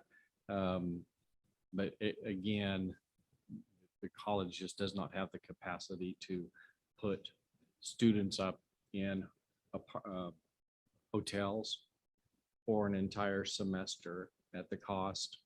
And there are sources and resources out there for students to get together in groups that they choose to get together with and choose an apartment location that meets the best of their needs. Their apartments are tight. How? Oh, I understand that. That's why I was talking about hotel or something. Housing is tight. The hotels that were just makes cost. me uncomfortable. I'm Yeah. just gonna say that. So you know where I stand. If you know, Yep. if you want to go on with the report, but that Yeah. makes me uncomfortable to know that Yeah. we're gonna be We- wishy-washy on this. We're not. And I being- know we're not yeah, being wishy-washy, but that's just the best term I can Yeah. think of for that. Well, I think the big point is, the board's really concerned about this, Yes. as we all Yeah. are. Understood. And I just want to thank again, we said this the last meeting and can't say it too many times, how much we appreciate what the staff, administration, faculty has done to Yes. remedy a really tough situation. Yes, we appreciate all There's no of you've done. We know easy it's tough. solution to this, but I just appreciate what you've done. And, we wish it was over, but it's not. You're going to be dealing with this for a while, probably for the rest of the school year till we get the dorm open. And just keep reporting to us where we are. And again, as Trustee Sutton said, the big thing is student safety and student health. And we just do whatever we can to make that happen. So, Right. But again, thank you for what you've done so far in this to get us through a really difficult situation. But we're not out of it yet. We know that. So, Yeah, no, thank you. And it's been overall an extremely difficult and, frustrating situation for everybody, right? The students, the parents, the college. But I do think that there's light at the end of the tunnel. And, the good news is spring semester tends to be lighter. So a lot of times, there'll be more space available because we don't have as many students who return in the spring. And then we have our beautiful housing that will be ready for the next academic year. In the meantime, all we can do is be patient with the students, listen to their concerns, keep them safe, and make sure that we are working with facilities and working with our campus nurse practitioner to keep an eye on things for us and encouraging students to report situations, right? So if they see it, they need to report it. They shouldn't sit back and not say anything. The other factor I just do want to add that we just haven't mentioned is that the rooms that have been deemed uninhabitable have been turned over to Royal Ridge to fix. And they have said that they're going to go in and they have to cut away sheetrock, replace any sheetrock that has moisture inside it, carpet, ceiling, whatever that is. So one of the plans is if we lose additional rooms, I know Mike is working with Royal Ridge. I know MVP. We have the legal teams communicating with each other back and forth. So hopefully that they will continue to do what they said that they are going to do and take some of the rooms that are deemed uninhabitable due to our air quality results and modify them, remediate them. So if we have an issue with a room, our lease agreement requires them, if they have space available, that we place our students in other apartment units. So either that's a rehabilitated, remediated room from one of our 3 buildings that we lease, or if they have spaces open up in other parts of the complex. So we can place them there as well. Just keep us informed. Yeah. So we know what's going on. Thank you. Will do. Yeah. Right, so enrollment, November 1st, we started enrolling students for the spring semester. And we all know that, that's a really big factor for us, right? To grow our enrollment and to grow our retention. So Dr.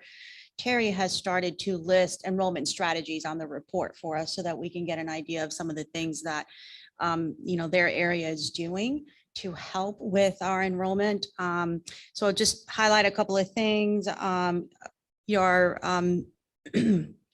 replacing the student planning self-service software. So it's the implementation of a new software that's going to replace Web Advisor. That should go live in April 1st.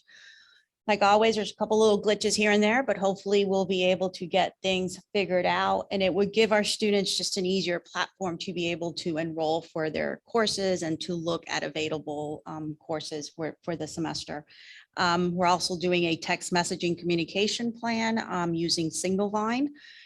That is a software that we have purchased that will patch through with Illusion to be able to send automatic text messaging to our students, reminders about enrollment or upcoming events. Okay, yeah, that was a question I had too. How is the Signvine different than the text message system that we have now? And is that the difference, that it can integrate with Illusion? Is that the main difference? Really don't necessarily have a text messaging system right now other than the emergency texting. Right, and that's what I was referring to. Okay, so this would be separate from the emergencies that we get, like school closing and Yes. all of that. Okay. Yes, this is more of your proactive way of getting students to, hey, you need to come and enroll. I haven't seen Okay. you. Or maybe Great. at-risk students who we have on our list that we know that the student didn't do very well semester.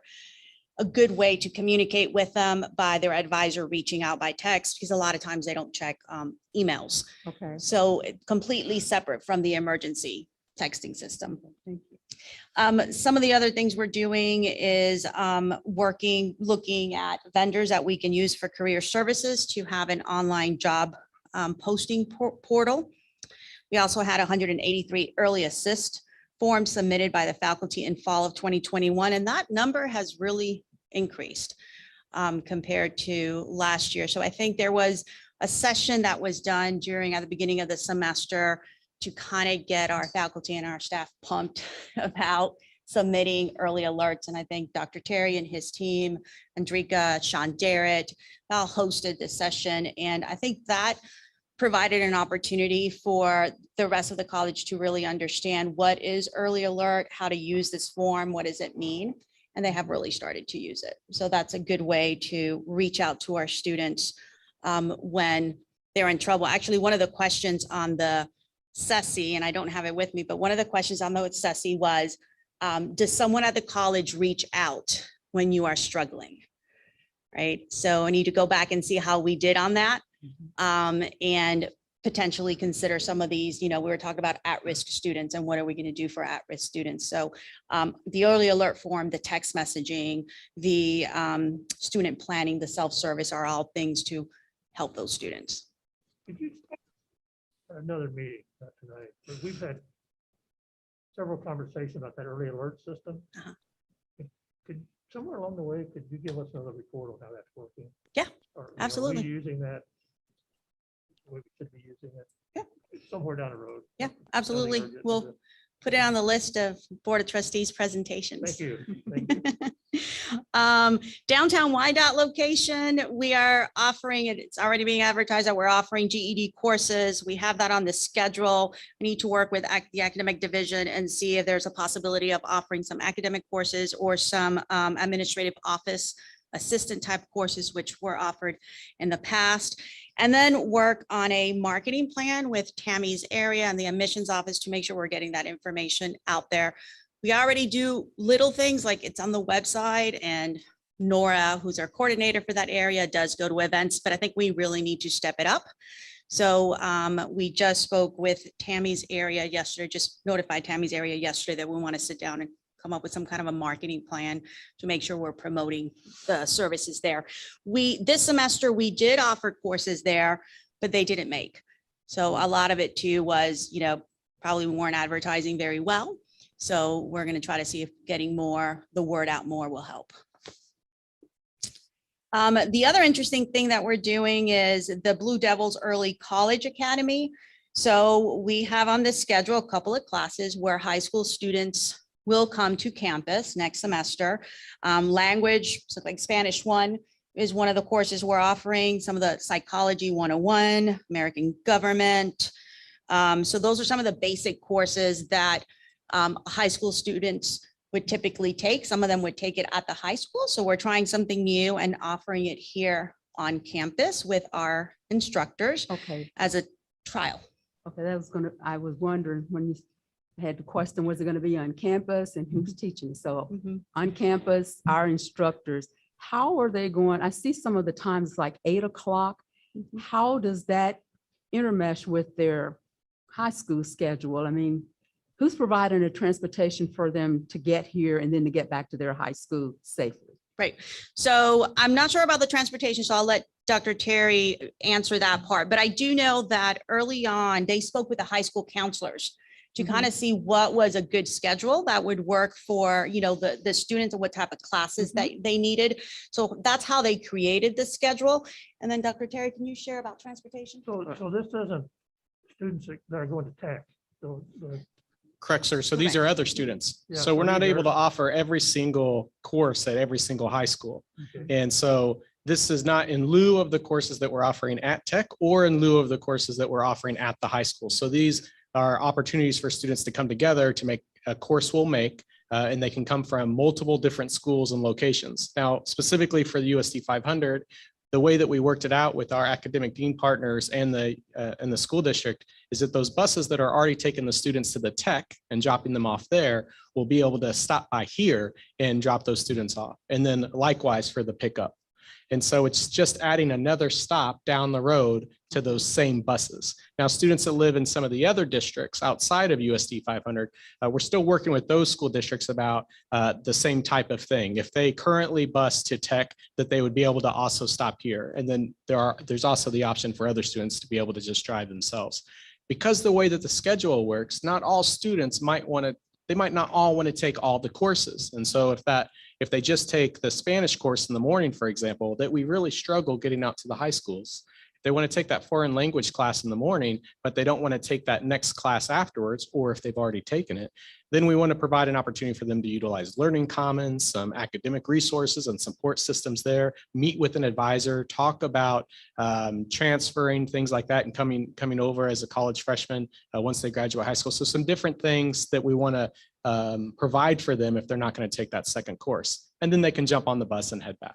So what grade levels are we talking about? Right now, we're going to take juniors and seniors, and we'll be interested to see how it goes and open it up for sophomores as well. We're not opposed to sophomores, and we do take them, but we don't have any yet. Will they have their own class or will they be integrated into just a regular class on campus here? Yes, ma'am. So I remember that you had asked that question of us last semester, and that's something that we really worked on, and we decided that for the best possible scenario, as of now, they will have their own course with one instructor with all high school students in the class. Am I good with, give it a try? Yep. Yeah, We're excited about it. yeah, see what happens. Okay, thanks. Nothing else. Thank you. Yes, ma'am. Thank you. Yep, early stages of hopefully having an early college program. You never know. So we'll give it a try. I know that in the past, we've had difficulty sometimes with certain courses making at the high schools or having enough at this high school to make, let's say, the Spanish course. Debate is another course that sometimes we do not have enough students at one high school to be able to make the course, but we have enough interest across different high schools, right? And the other problem is having enough instructors to go to all of these different schools. So bringing it here on campus, using one of our instructors, will help us facilitate that opportunity to provide that course that the student wants, instead of having to wait another semester. That makes sense. And I'm looking at my notes. So I have one more question on that, I think, unless I read through here and see the other one. How will the spring breaks work? Do we have the same spring break? I mean, because if they're on spring break 1 week in March and they're out, and then we're out the next week, how are we going to accommodate the spring breaks? They usually, at least when it comes to the schedule that the high school student follows when they are, let's say, at the technical education building, they follow our schedule, the college schedule. Okay. So I'm expecting Dr. Terry and the deans that they would be doing the same thing here. They're treated just like they would any other college student. This is a college level course. All right, thank you. You're welcome.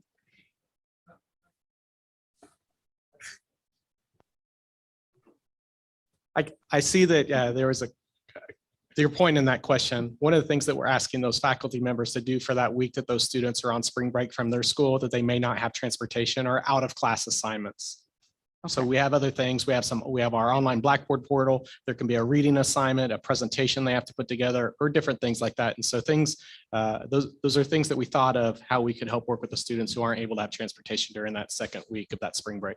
Okay, all right, thank you. Did he read your mind for the next question? Thank you, Dr. Terry.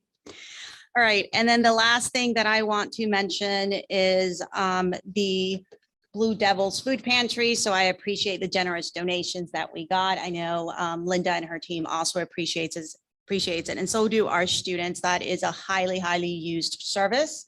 Again, we have a lot of international students who don't have a lot of money or any other means to go get groceries. So you'll see them walking up and down the hallway with sacks of groceries, and everything that you have donated here is really going to make a difference for our students also. So as you saw in the report, there's a new refrigerator that was purchased with grant money, and that is going to help us with, milk and eggs and cheese and that kind of stuff that our students really want. And we're also looking at relocating the food pantry. Right now, the food pantry is half of a closet in counseling and advocacy's space. So we have the space across the hallway where we used to have Trio in the past. And we're going to relocate the pantry there so that it actually looks more like a full-blown store for our students. Yes, well, hats off to Linda Warner and the whole staff. I mean, getting that grant to get that refrigerator. And then I saw they're really going high tech. They have using a software called Pantry Soft. Yep. So that is awesome. Congratulations, Yep. because it continues to grow the food desert, the food insecurity that our students have. I'm very familiar with that. So it's good to see that we're doing this on a higher scale now to take care of our students, because they can't focus. That was one of the things they talked about at the ACCT, is about the food deserts, and it's happening everywhere. And especially at community colleges, we've got to step up and help our students. And I can say we're doing that here. You guys definitely are. Yeah. Definitely are. Thank you so much. Any questions for me? Question or comments for Dr. Wilson? Ask for a motion. Oh, wait a to minute. accept the report. I know she's cringing like she has one more question. I think this was under your report. I saw about the Kansas Promise Scholarship. And we had a lot of applicants, but then, because their financial aid pays first, and that this Kansas Promise Scholarship is like last dollar, how are we going to get students in that? Because the majority of our students get financial aid, right? So how are we going to get students to take advantage of this if they won't qualify because they have the Pell Grants and everything already? Yeah, it would be covering anything, because you first have to apply your financial aid or your Pell Grant, and then anything else that's left, if there's money that's left. And that's my understanding, is that's what this scholarship is going to cover. And then it's also too, I know that Mary Dora listed that they received 54 applications and 34 of them were ineligible. So I have to go back and check with her as to why, but it could be that they're not from Kansas. Now, remember, this is a scholarship that's supposed to be for the state of Kansas. And I was kind of assuming, well, it's probably the financial aid, because, we have. And that could be another reason too. Yep. And I will check for next board meeting and get a little more detail from Miss Mary Dorr so that I can answer that for All right, you. thank you. Well, I assume we're following the law. So, I mean, yes. it's a law that outlines.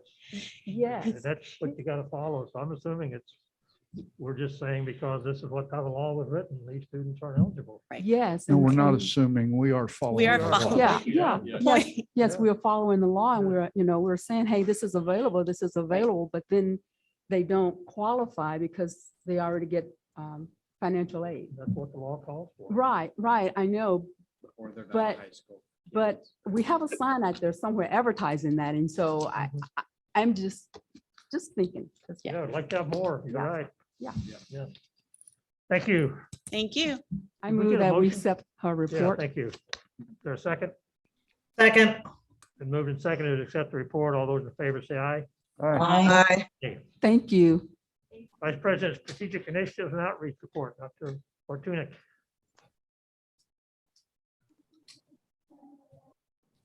Hello, everybody. Good Hello. evening.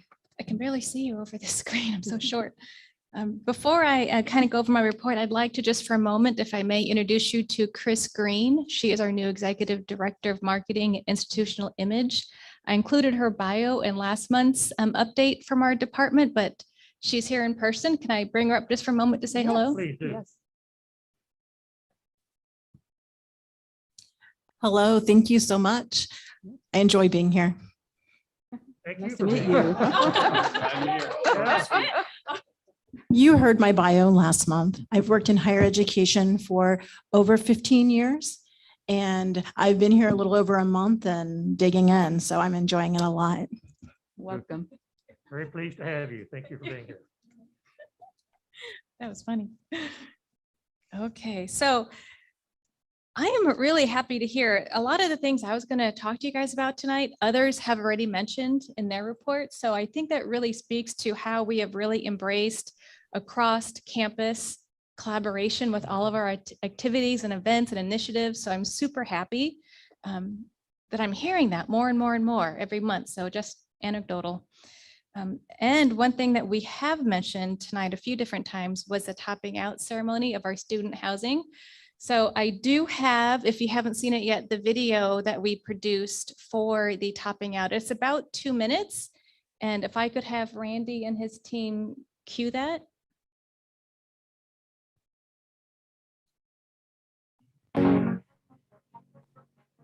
Thank you, everybody, for attending our topping out ceremony today, October the 15th, 2021.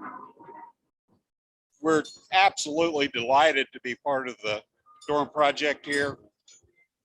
Student housing is a very key, important part to success of the college. Future is very bright for Kansas City, Kansas, and it's absolutely a critical part to the future of education. Over 24,000 cubic yards of dirt has been moved. Over 3,500 cubic yards of concrete has been poured. That's 14 million pounds of concrete. There are over 75,000 cinder blocks laid and 115 tons of steel structure to make this facility. Concrete and steel, you can't beat that. On behalf of the student body, I would like to say that we are ecstatic to hear that Dr. Mosier's project is going so smoothly. But now that we have the new housing coming in, we can give students a true experience, the full college experience. You know, it's been exciting to watch this thing go up. I'd come by at the beginning and there'd be a few things sticking up out of the ground. And a week later I'd come by and there was a big wall sitting up here. What do you say? Let's get this beam hoisted and let's get her in place, right? Hoist that beam, hoist that beam. Building is more than just a dormitory. This building is actually a symbol of this college's focus on student success. Every student that comes here, no matter what that student's goal is, we want that student to be successful. This dormitory is going to provide the opportunity for students to have a better chance for success. Student success is our focus. It will continue to be our focus. And we want every student to come here to be successful. We're glad that you were able to take part in this monumental event for Kansas City, Kansas Community College. And that's the topping off of this beautiful student housing facility. Watching this facility rise out of the ground these last several months, I tell you what, it makes this president's heart very, very happy. You know, since joining KCKCC about 3 years ago, a little more than that, and with our current student housing, I said, you know what, our students deserve better. This is absolutely going to be the best student housing facility in the state of Kansas. I just see it already. I love that video. And since that video aired, it has had nearly 3,000 unique views to it from Facebook. And I just want to highlight that you all stood on the ground and signed it, but Linda and I got to climb the summit and sign it after they placed it, right? So Yes, we have a different view. we had a different view than you all, and you saw where they put it. So, you know. Well, because you I all saw are, you there. you guys are very brave. got on a ladder. The to thought sign it. crossed my mind. Yeah. of having, you know, it's a good thing it wasn't windy, but. And I just want to say, you know, that after Linda climbed up there and did it, well, then I had to do it, you know. That's what Blue Devils do. You get it done. One of the special things about this beam, most beams are covered up. You know, they're closed in by the walls that surround them. This beam will be exposed. It's on the 4th floor of the student lounge area. So as they're looking out these large glass walls like an atrium, it'll be sitting up there for posterity. So glad so many people could participate. Yep. Don, you decided to be a gentleman and let her go first, right? Yes, yes. Yeah, he said, you go first, Linda. Yeah. If you make it, then I'll go. That was it there. If she made it, then I'd do it.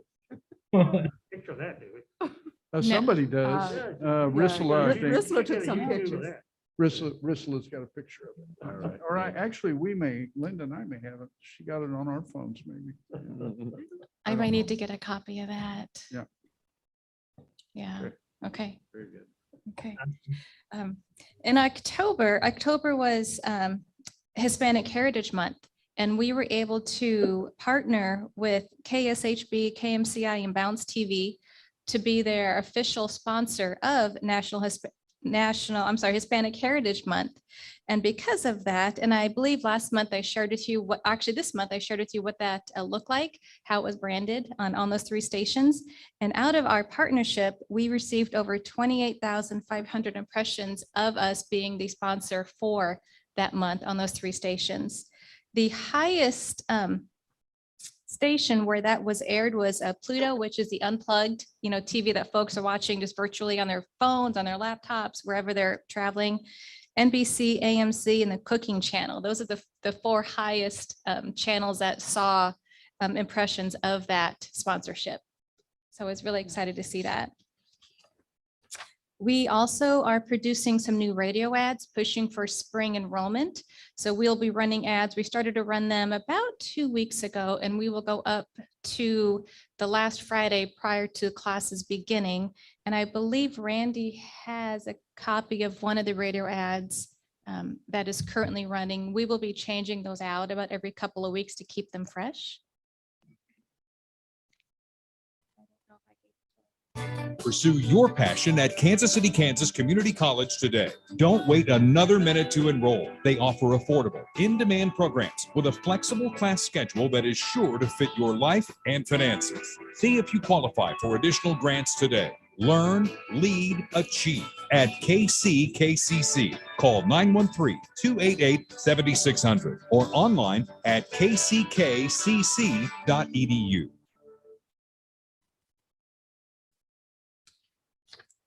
And everything else I was going to mention, my colleagues and friends have already talked about, so I will just welcome any questions you might have for me or Chris.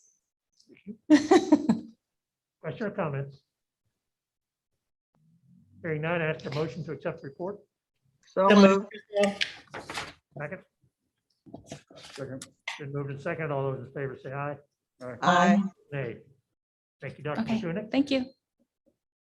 Chief Financial Officer report. Mr. Beach.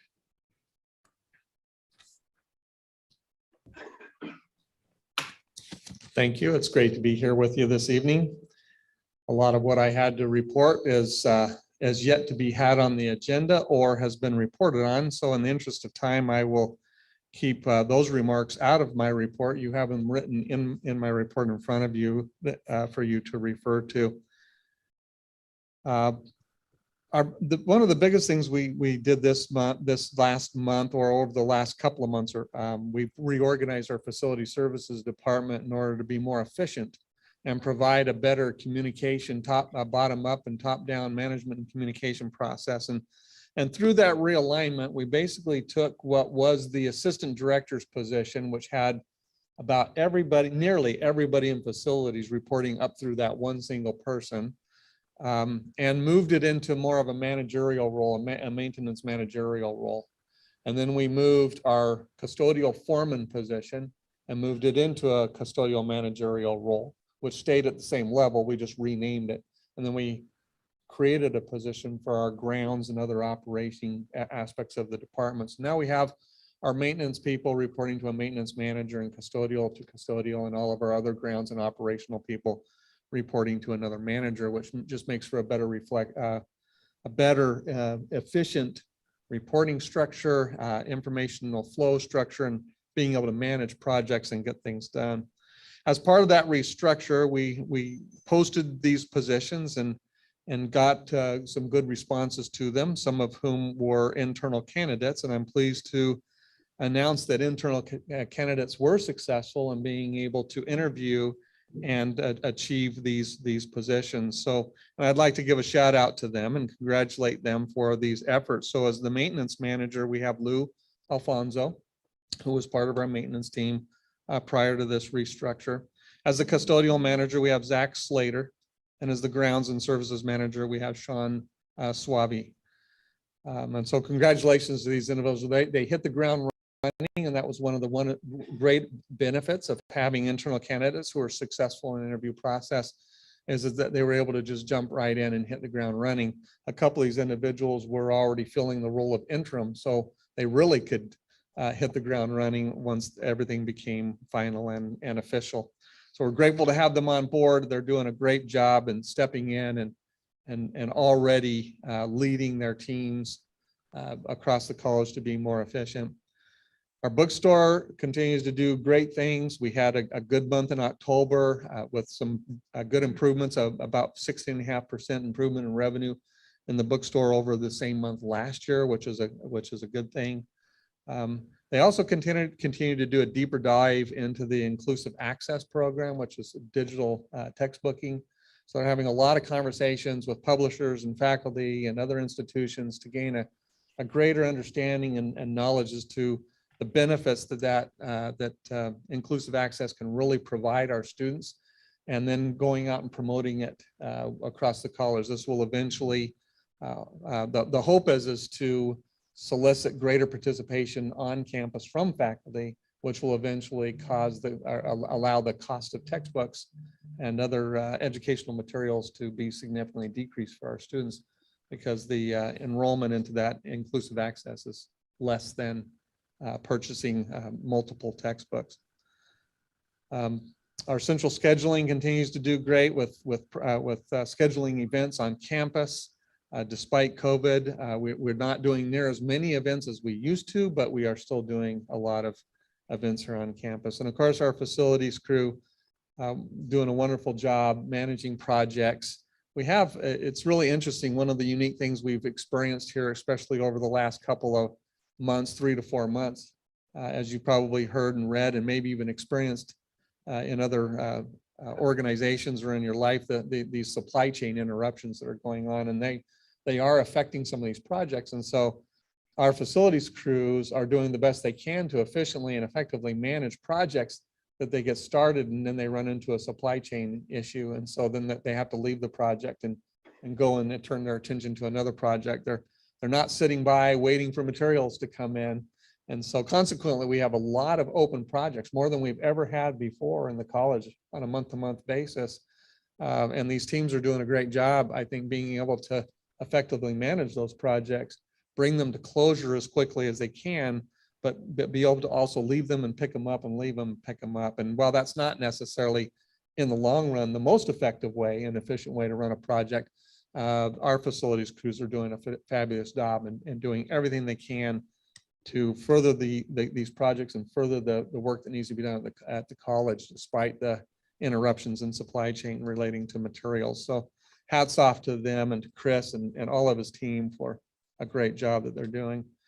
Our college police continues to operate on a minimal number of officers, and despite that, they offer all kinds of support within the college and the community to lend support to student activities, to our community events such as the Church of Resurrection and Harvesters food distribution projects or events that were held in October. So we're grateful for them and all of the work that they do in helping to secure campus, but also help out with these other projects. You know, keeping campus police has been a long standing problem on this campus. And we said, well, if we can't keep them because we don't have a competitive salary. We've raised the salary. So what is the problem now? Is it just hasn't been enough time or what? Because I noticed that on the report, you know, we're constantly still hiring campus police. Yeah, and thank you. And we will be hiring them for a while, but COVID is part of that. It's really difficult right now to just keep people in general during COVID. But it's really having an impact on our police officers. And so while they are happier and we're able to retain them, I think more than we otherwise could, we're still running into, I think, the same issues with labor shortages, people coming to work and as a result of COVID and other economic matters. And it's presenting a challenge, not only with them, but across the board with a lot of areas in the community and even here at the college. And so I know that we have open positions. We've just hired a couple of new officers. We've had officers retire, we've had officers leave, but for the most part, we're up a little bit, not significantly, but we are up a little bit in the number of officers that we have now. All right, thank you. But we're not moving as quickly as we would have liked to, that's for sure. All right, thank you. Any other questions? That wraps up my report. Mr. Reach, it's Vice Chair Criswell, just real quick. One of the items I knew that we spoke about it in the Finance Committee, and I actually should have put it in my report, so I apologize.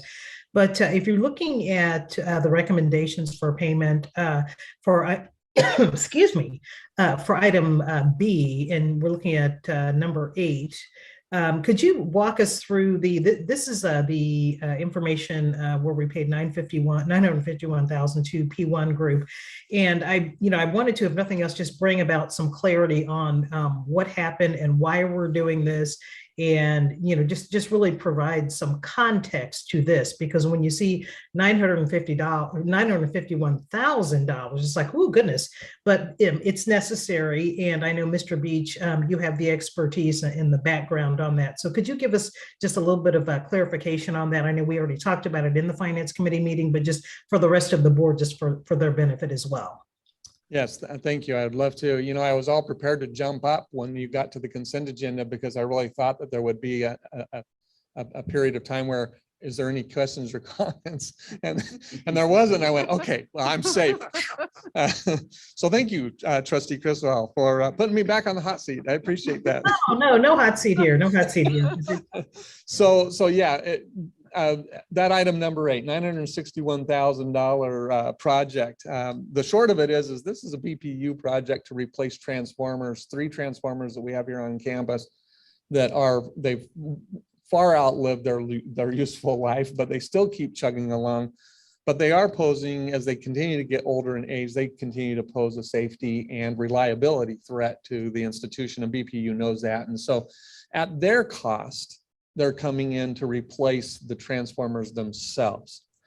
But part of that project is that we now have to hook all those transformers up to the existing electrical gear that we have on campus, our switch gear. And so we have there was a project, or is a project already included in the capital project budget to replace the switch gear here that services the upper and lower Jewel building and the Math and Sciences building. And that is budgeted in the capital project budget for $450,000.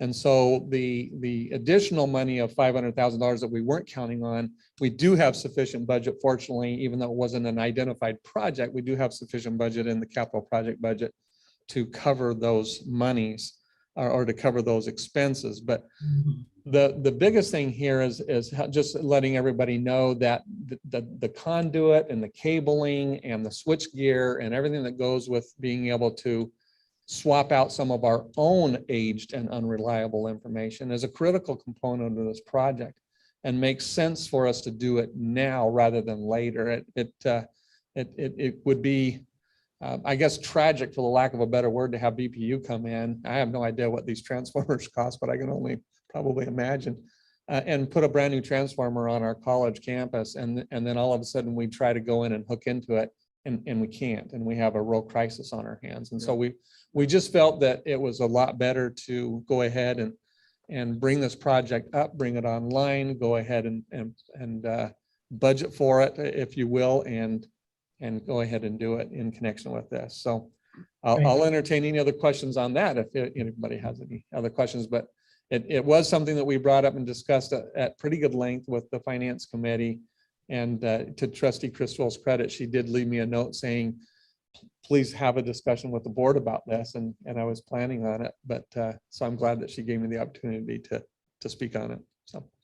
Yeah, no worries. Just wanted to make sure that the board is, fully informed, of course, and just make sure that folks understand that this isn't something that's optional, like, hey, let's go and get some cabling because it sounds like a good idea. This is a necessary item so that we can continue to provide services and also keep ourselves in a low risk status, if you will. This isn't something where it's in any way optional. And when you look at a big institution, an $85 million budget, this is something that institutions such as KCKCC will face from time to time. It's not going to happen every year, obviously, not going to happen every decade, but at some point in time, the clock runs out on things like cabling and just getting hooked into the BPU transformers and their whole configuration. And it's important for the board to understand, the board and the public to understand that this is something where we're always careful with the dollars. We absolutely are. That goes without saying, but also wanted to bring to your attention that yes, it is a big amount, but it is a necessary amount in order for the college to continue to operate safely and for the college to continue to provide uninterrupted services to the students, faculty, staff, and community. So thank you, Mr. Beach. Thank you. I might also just add that these projects are scheduled just by way of information. So the project that will replace the transformer at the field house and the transformer on the east side of campus at what we call the print shop will be done during Christmas break. So fortunately, it won't interrupt anything that we're doing here. And the plan right now, as long as everything holds out and we can get everything that we need from this through the supply chain and P1's labor force holds out, the project to do the upper and lower Jewel and the math and science is scheduled for the week of spring break. And so while we'll still have some administrative and staff employees here during that week, there's no classes, faculty won't be here. And it is a week that if we have to, because power will be out most of the time and only be supplying crucial or critical functions, staff and administration may be working from home that week in order to be able to continue to move the work of the college forward. But those were the identified times that would provide the least interruption to classes and the college from an operational perspective. And so those are the plans right now. Any other questions or comments for Mr. Beach? Well, we certainly thank you, Mr. Beach, and the Finance Committee for taking a proactive, instead of a reactive approach to this. And then I have a question. You mentioned in there about the HERF funds and that we probably won't be able to spend all of those funds before the deadline, and we'll need an extension.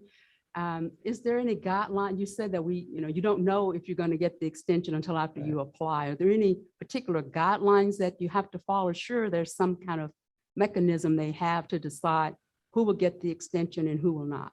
Yes, surprisingly enough, what we're finding out is it's not as formal as we once thought it was. Oh, okay. So we're in contact with and have reached out to one of our Kansas Community College constituents who already applied and got and received their extension. Now, they only asked for a 90-day extension and it was granted. But in that conversation, and interestingly enough, it was a conversation. Now, they did end up having to present present an application, if you will, in order to make it more formal. But the process for them really was calling up the individual that is our liaison with the Department of Education and these particular monies, ask for the extension, let them know why they needed the extension, and they basically said, yeah, you're good to go. Just submit your plan to us and we'll grant you the extension. And so it's kind of an interesting part because we've been informed that this is just that it's this big, long, drawn out formal process and it could take weeks or months. And we're finding out that right now it seems to be a little bit of a less formal than that. So we're grateful. We are in the process of applying for that extension, and we'll keep the board apprised and the finance right, thank committee apprised of how the outcome of that is as we go through the process. Right. Thanks, Comment Mr. or Reed. questions? Move approval of the report. Second. Been moved and seconded. All those in favor say aye. Aye. Aye. Aye. Chief Human Resources Officer report, Ms. McGee. Thank you, Mr. Beach.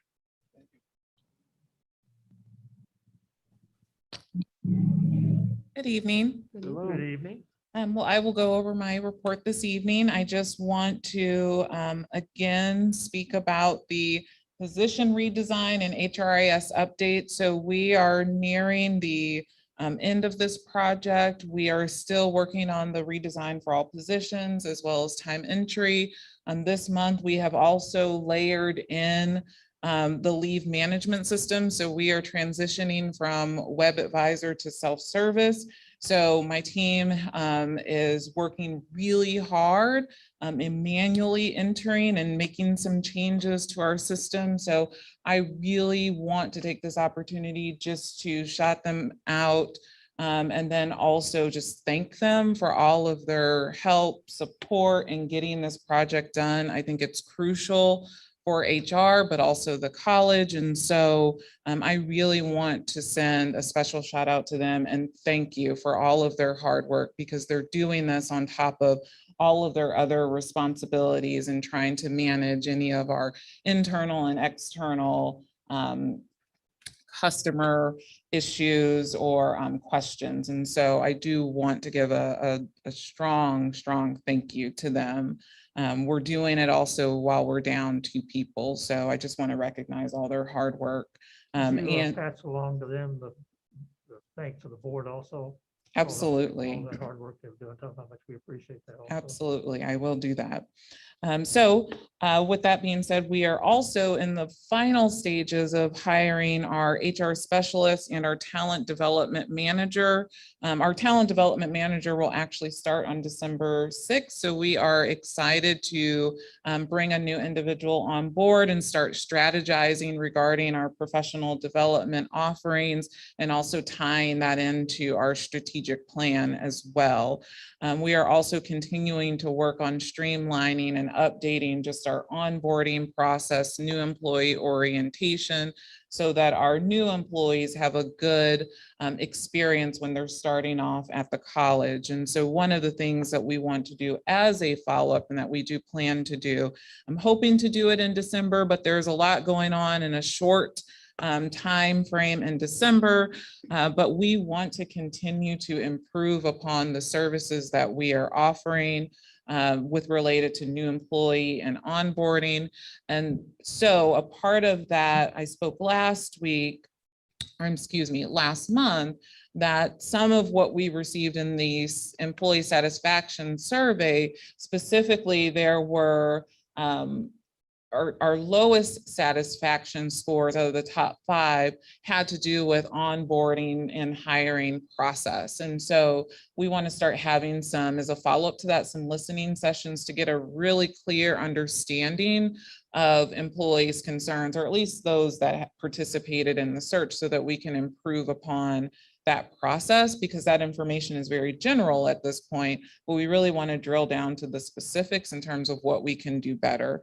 So we'd like to have some listening sessions for anyone to participate, including supervisors, just to get a better idea of what we can do to improve.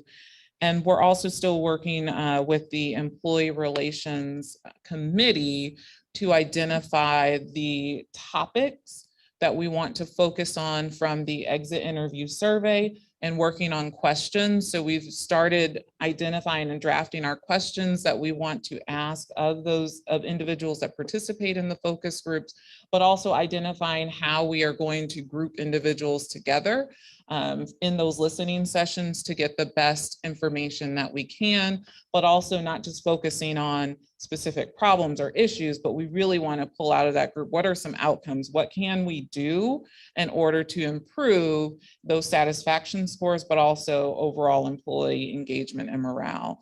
So that really concludes my report. I'm happy to answer any questions that you have. Question or comments? You're busy. Yes, she is. Ask for a motion to accept the report. So move, Chriswell. Second. Been moved and second. All those in favor say aye. Aye. Nay. Thank you, Ms. McGee. Thank you. Chief Information Officer report, Mr. James Bennett tonight. Good evening. Good evening. Peter's on a well-deserved vacation, so I'm filling in for him. As you know, the Information Services Department is made up of 4 different departments. I'm just going to highlight some of the activities for each of those. The academic support team, that's Pat. He's been busy helping with remote participants at the mock HLC visit, as well as a staff and college senate and extended cabinet. He's also been working with the that Signal Bind text messaging system with enrollment management and helping them get some videos and different things ready for that to go. Another department within the division is computing services. The technicians are busy working on everyday tickets and coming up as well with working on updates of computers that are both on and off campus. With security concerns, we always want to keep those up to date the best we possibly can. With enrollment starting here the 1st of November, the phones have started ringing a little more, getting increased calls, help wanted with entering their students' applications or getting back into the application if they're returning after a leave, not remembering passwords, that sort of thing. Another department, media services, you're pretty familiar with that group. Randy and his team, they've been busy this past month with 15 different events, many of them multiple day-long events. So you can imagine how busy they've been. They also have to keep up with their help desk tickets and keep all the classrooms up to date and working function for the faculty and students. Finally, network services. As was mentioned earlier, WebAdvisor is short-lived. We're wanting to put that to rest. All of the employee links now are going directly to self-service. So we hope to get that taken care of. As I said, in April, that's when we hope to get the student services portion of that on board. Some upcoming projects include upgrading AccuTrack. It's used by students just to keep track of how many are coming in for tutoring and using the labs and Learning Commons. Another one is perceptive content, and that's better known as Image Now. We're wanting to get that in a web-based application so that it'll be a little easier for people to access both on and off campus. That concludes my report. If there are any questions, I can ask them, answer them for you. Questions? Thank you, Mr. Bennett, for being here tonight. Appreciate you coming and making the report. Need a motion to accept the report? So move. Second. Been moved and seconded. All those in favor say aye. Aye. Nay. That concludes our reports. Thank you to everybody who made the report tonight. Very good information. Move on to the agenda now to unfinished business. We have 3 topics tonight. The first one is an HLC update. Mr. Pope.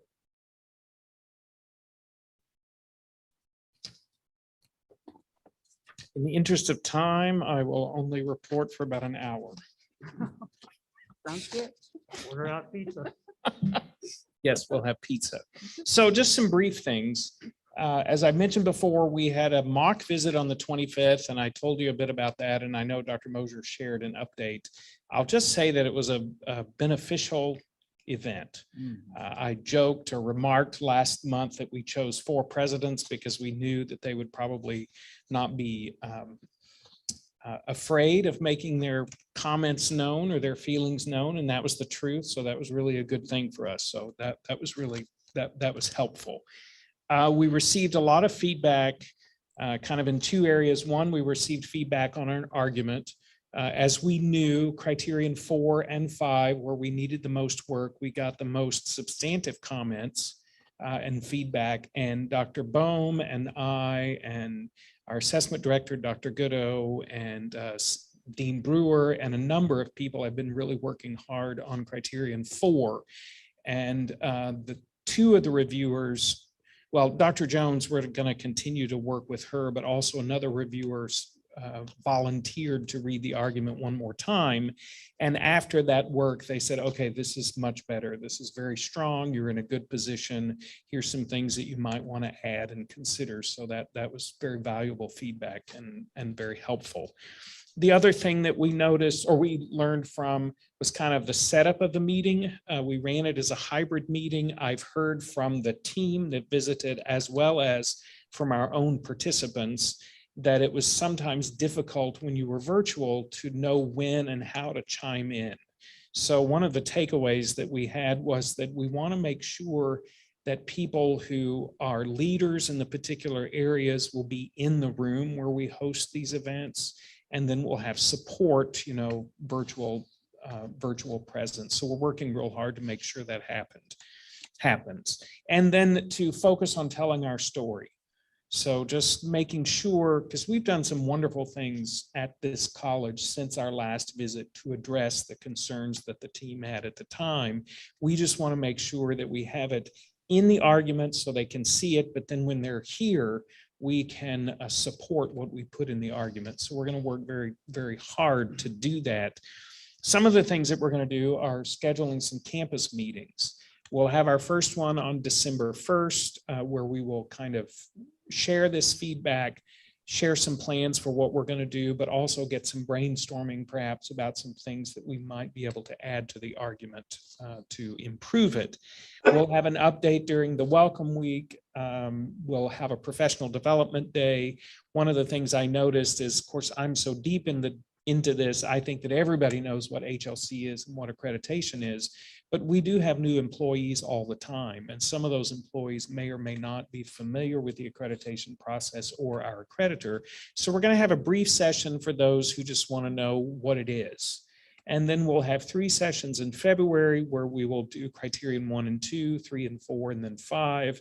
And then in March, we'll have 3 sessions to kind of the focus groups that are typical focus groups. So staff, faculty, and then students. And then we'll have a final one right before they come on March 28th to hopefully get everybody excited and to let us know how prepared we really will be by then. And then one other thing, Dr. Mosier and I talked, I'm gonna plan the steering committee is going to help me with this, although they're going to find out about this tomorrow. But we're going to do some targeted emails that are going to go out on a regular basis, just very short. I'm going to work with Dr. Bartunik in her area to kind of make them look interesting. And they'll be, just kind of, did you know, or have you heard this about accreditation? So just constant communication is going to be our goal between now and when the team comes on March 28th. So that's kind of a very quick, brief update on where we are and what we're doing, and I'll take any questions that anybody may have. Questions? Well, I can't tell you how much the board appreciates you coming monthly and giving us the Yes. reports. It's so important to Absolutely. everybody. It's just really great to have these reports every month and see the progress we're making. So thank you. Look forward to the next one. Okay, And great. Thank you. I know when they came, I think we had, was it last, well, it had to be 2019 maybe, when they met with the board. So with this visit in March, will they meet with the board of trustees again? Okay. Yes, ma'am. Well, I would assume assume that's More than likely. Yes. Okay. Yeah, they will. They will. If there's anything additional that, you find out that we need to know as far as their visit with us. And we have a memories from our last visit with them, but with this being an additional site visit, trying to get everything completely reapproved, get off of probation. All right, thank you. Okay, great, thanks. You need an approval of that, Ray? No.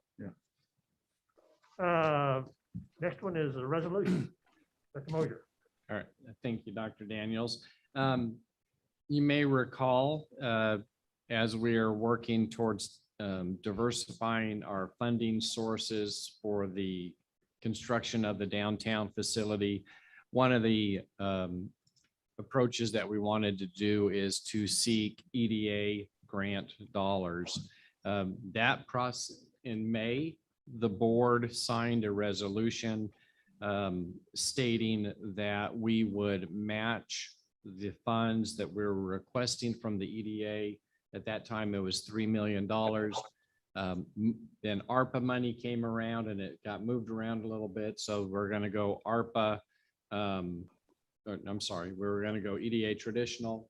Then we heard that EDA ARPA was available and that was going to move to $5 million.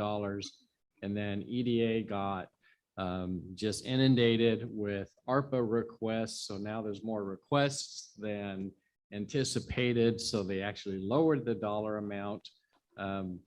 In closed door conversations, they'll say you can apply for 5 million, but we know through our resources that they will only grant up to 2 million. So now we have transitioned back to our regular EDA funding source.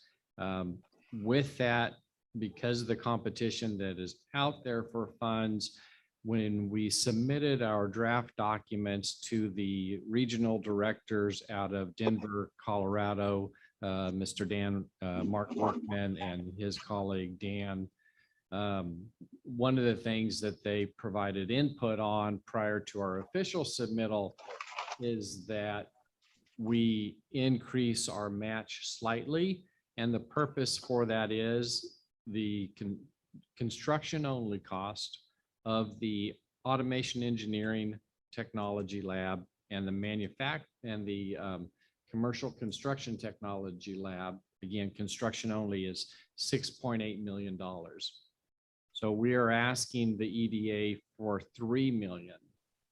So the recommendation is, and I just received this today at 2 o'clock, so I apologize for the late notice. We've talked about it for a long time, but I got the document today, is that we increase on our board resolution the dollar amount that the college will match from $3 million to $3.8 million, so that when it's combined with the EDA request, they can very clearly see that we have 100% funding capacity to build that section of the facility, and EDA only looks at that section of the facility. So the college from the beginning has committed to a $10 million commitment for the downtown building. So this would be not additional to that, but of the $10 million, we would allocate $3.8 million towards that physical space. So it's not a change in or increase in our commitment. We are just cleaning up and strengthening our proposal to the EDA, saying that we will commit $3.8 million so they know it's a total build. So with that, I have the resolution that the board approved on May 18th, and I have an updated resolution for today, adding just the $0.8 million. And if you would like, I would read that to refresh your memories on what the resolution states, and then ask that the board approve the resolution if that meets your desire. So this is a resolution for EDA grant matching funds, November 16th, 2021. A resolution establishing an authoritative organizational representative and directing them to apply for federal grant funding and committing matching funds. Whereas Kansas City, Kansas Community College Board of Trustees, the board serves as the governing body for Kansas City, Kansas Community College. Whereas KCKCC intends to undertake a project to meet the needs of its students and the workforce and economic development needs of the community. Whereas expanding workforce programs at KCKCC will contribute directly to the economic growth and vitality of the region. Whereas the U.S. Economic Development Administration's Public Works and Economic Adjustment Assistance Program provides grant funding which can be used to assist in this project. Whereas KCKCC has the financial capability to provide greater than the required minimum non-federal match, the board resolves as followed. Authorized organizational representative, AOR designation, the board hereby designates Dr. Greg Mosier, President, as the authorized organizational representative to apply for grants administered by the EDA, including the Economic Adjustment Assistance Program. As the AOR, Dr. Mosier is approved to execute agreements and to obligate funds pursuant to Section C2 matching share as required by the Federal Funding Opportunity for Economic Adjustment Assistance Program. Authorization to apply. The board hereby authorizes Dr. Greg Mosier, President, as the authorized organizational representative to apply for funds through the Economic Development Administration, Public Works and Economic Adjustment Assistance Program. Commitment to matching funds. The board approves that KCKCC has the financial capability and commits to provide the necessary amount to more than satisfy the non-federal match requirements. The board acknowledges that the non-federal contribution, 55% of the total project cost estimate, $3.8 million will, 1, be committed to the project for the period of performance, 2, be available as needed, and 3, not be conditioned or encumbered in any way that may preclude its use consistent with the requirements of EDA investment assistance. And then it requires Dr. Daniels and my signature. This reads nearly identical to the previous, except for our exceeding the minimum required and changing the percentage of the total project cost amount and changing the dollar amount from $3 million to $3.8 million. So I submit that for your approval. Move approval of the resolution. I would Second. just say that you say you just got that this afternoon. I would just say that we would get a copy of that to look over ourselves. I mean, I'm not opposed to approving it, but I just would like to see a copy of it. Like what you- Yes, it'll be in the board packet that you receive tomorrow, the updated board. Okay, packet. all right, thank you. Yes. I've been moved and seconded to approve the resolution. All those in favor say aye. Aye. Aye. Opposed, nay. Resolution is approved.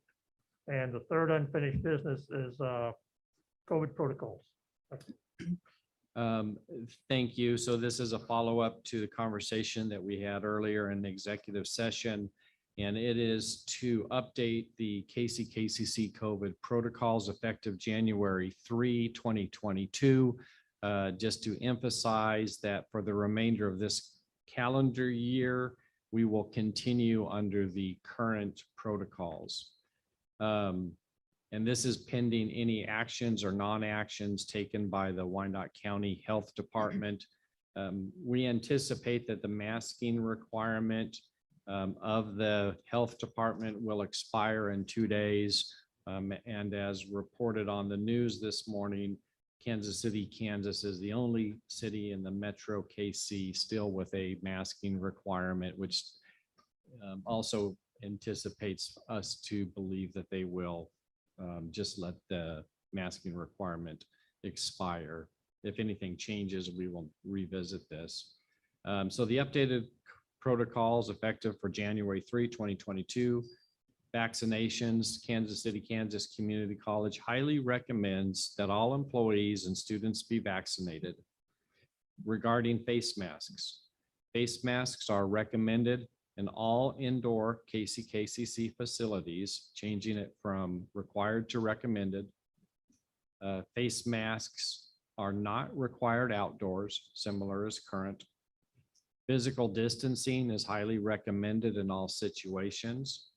Same as current, especially for outdoors.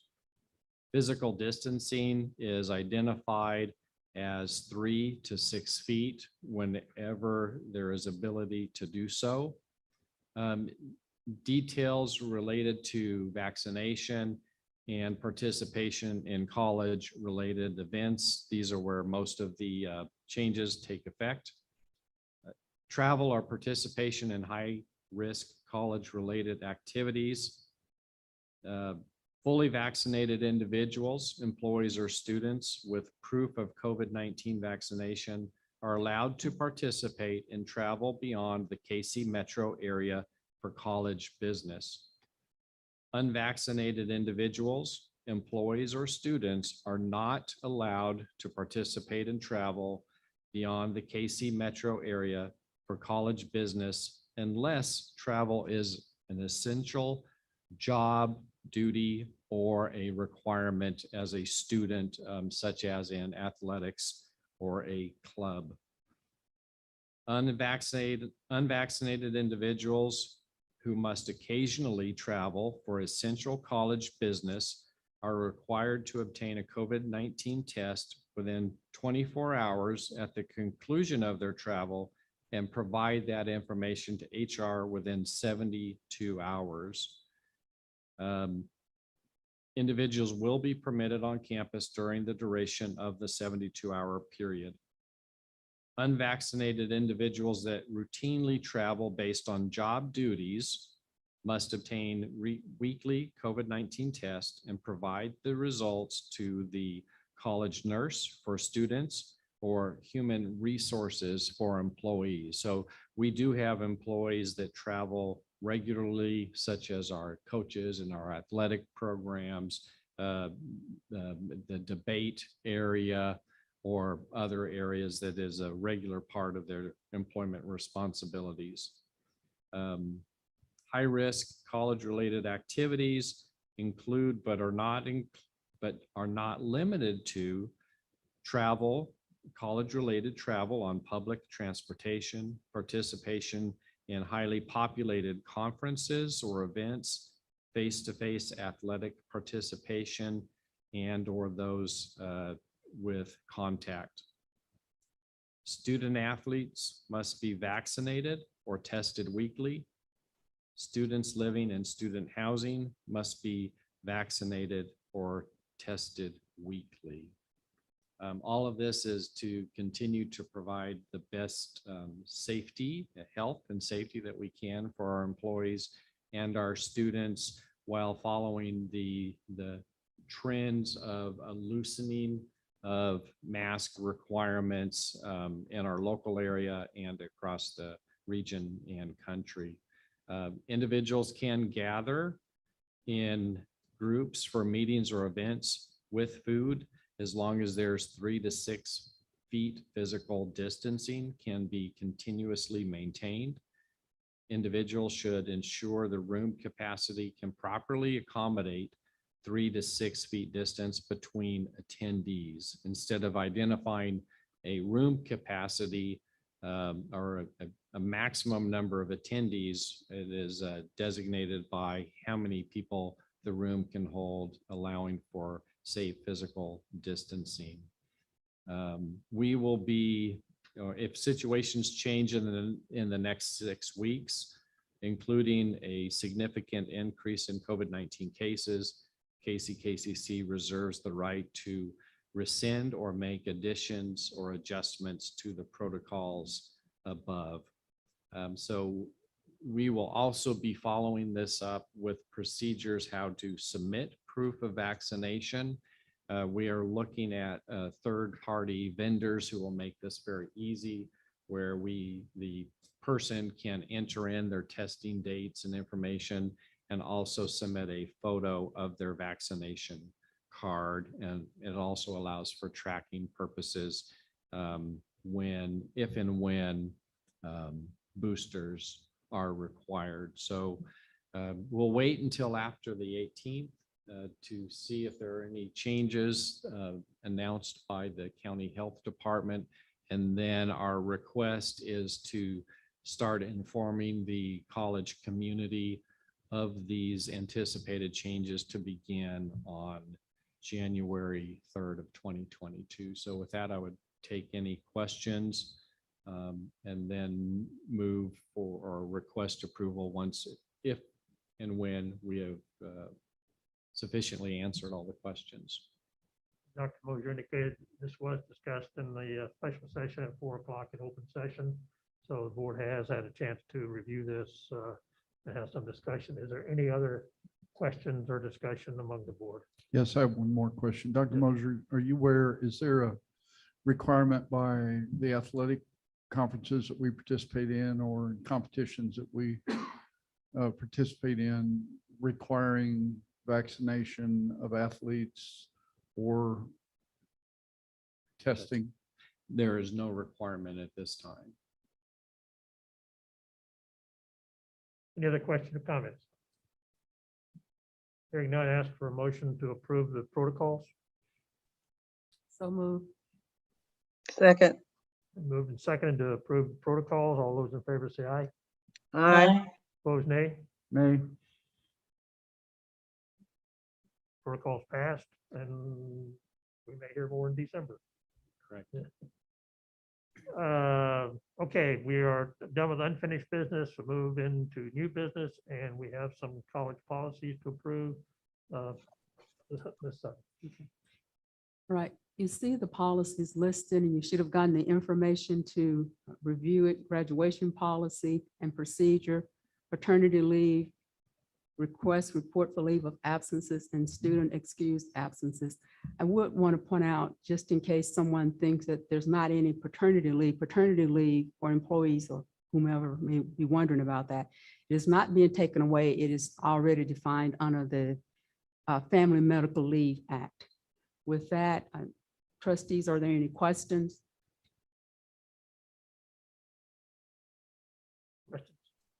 And remember, we're approving the policies, not the procedure. The Right. Procedure, and we're approving the 4 policy, not the procedure. Right. Ms. McGee, did you want to make any comments?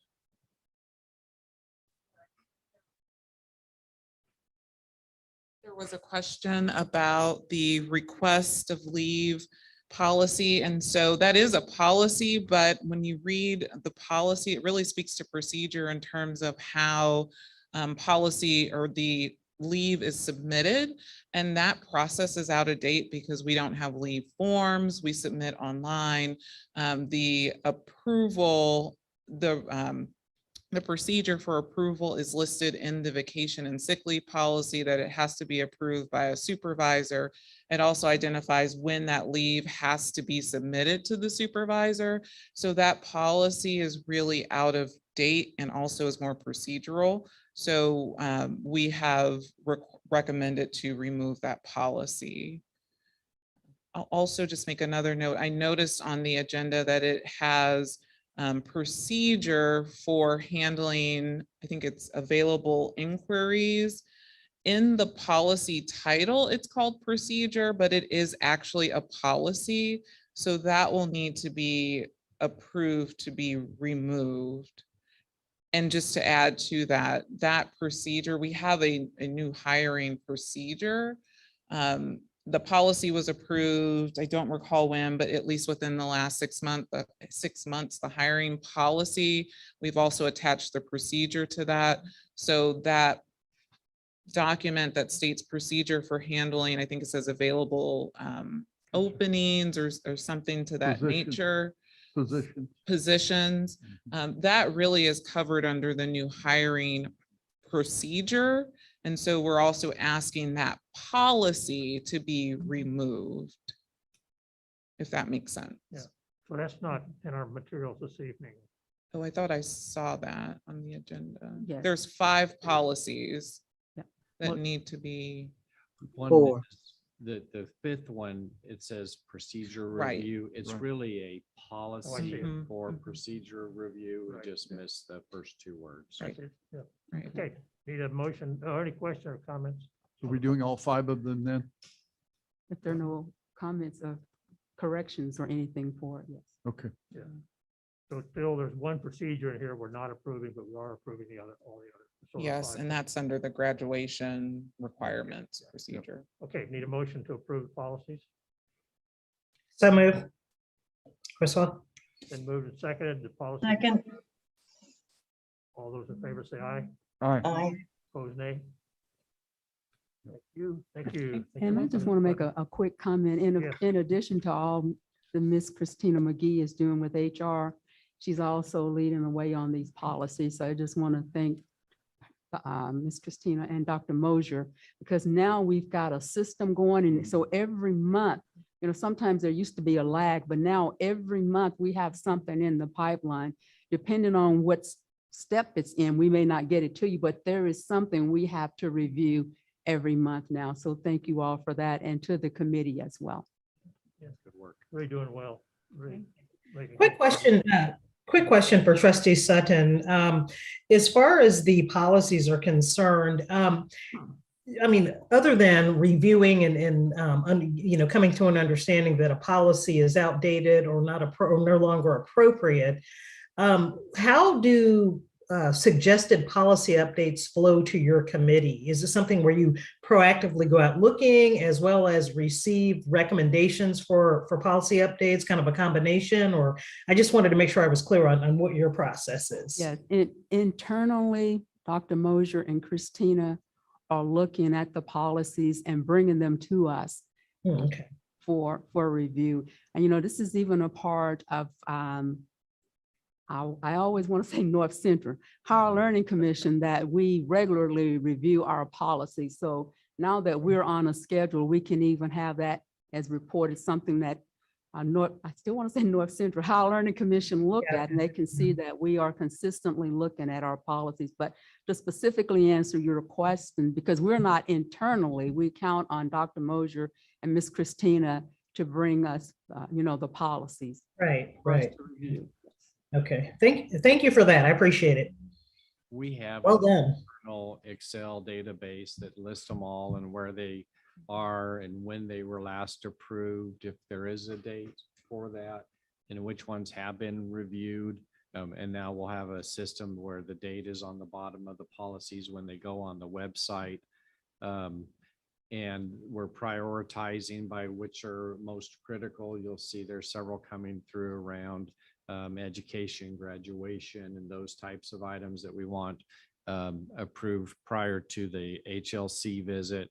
Right. And then we will look at all of our policies and identify a 3-year rotation for their upkeep. Now, we're doing a lot this year, so it'll take us a little while to build into that 3-year rotation. But Christina and her team have done a great job on creating that database of policies and when they have last been looked at, updated, or reviewed or deleted. Excellent. Thank you. Very good.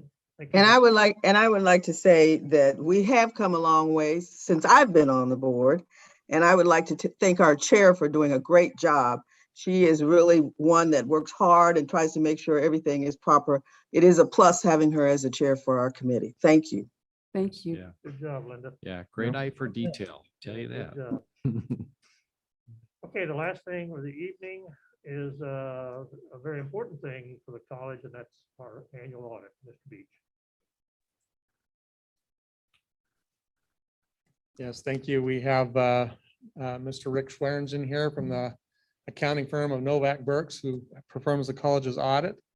And we'll give him some time to go through that and give you a brief summary of the financial statement audit as well as the compliance audit of the college for your consideration for approval after his presentation. So I'll turn the time to Rick Schwerns. Thank you. Thanks for being here and sticking with us. No problem. I appreciate the chance to present our audit to the board tonight. And Mr. Bill Miller is joining us virtually. Good evening. Hi, Bill. Our Hello. team of 3 CPAs were on site here at the college, beginning in middle of September and going into October, actually. And During that time, we are actually performing 3 separate audits. There's a audit of the college financial statements. There's also an audit of the foundation financial statements, and then there is a compliance audit of your federal awards that you received. And just wanted to let you know that during our audit, we did not note any instances of fraud and had no instances of non-compliance either. And I just want to, in the instance of time, briefly walk through the financial statements, kind of a high level. We had walked through this in pretty much great detail just a week ago with the Finance Committee, and they have reviewed these financial statements with us. And so if there's any questions after I review the financial statements, by all means, I'll take questions. The balance sheet of the college ended the year with total assets of about $125 million. That was up about $30 million from the previous year. A lot of that came in increases in cash, partly due to the new bond issue. On the liability side, there was growth in liabilities of $20 million, and that was from the new bond issue being in the current year. Then also moving on, the report, as I said, includes the financial statements of the KCK Foundation. And looking at the balance sheet of the KCK Foundation, then ended the year with total assets of $2.7 million, up about $8 million from the prior year. That came from growth in investment value coming from a good market in the year, and also had some substantial pledges receivable that they had garnered, and partly to do along with the student housing project. Then moving to the statement of revenues, expenses, and changes in net position, the income statement of the college. Total operating revenues grew by about $2 million. Most of that growth came in federal grants and contract, a lot of that coming from COVID-related grants that the college received. Your operating expenses grew by about, or actually were decreased by about $1 million due to overall cost containment measures that were put in place by the college due to COVID-19. Overall, your net position grew by about $3 million from about $9 million to a little over $12 million for the year. Going on to the income statement, or the statement of activities for the KCK Foundation. Again, total contributions for the year of about $1.8 million, and total expenses of about $1 million. So you had total growth in your net position of about $800,000 for the year. Other than that, I will just kind of move on to the compliance report. The compliance report is a schedule of expenditures of federal awards.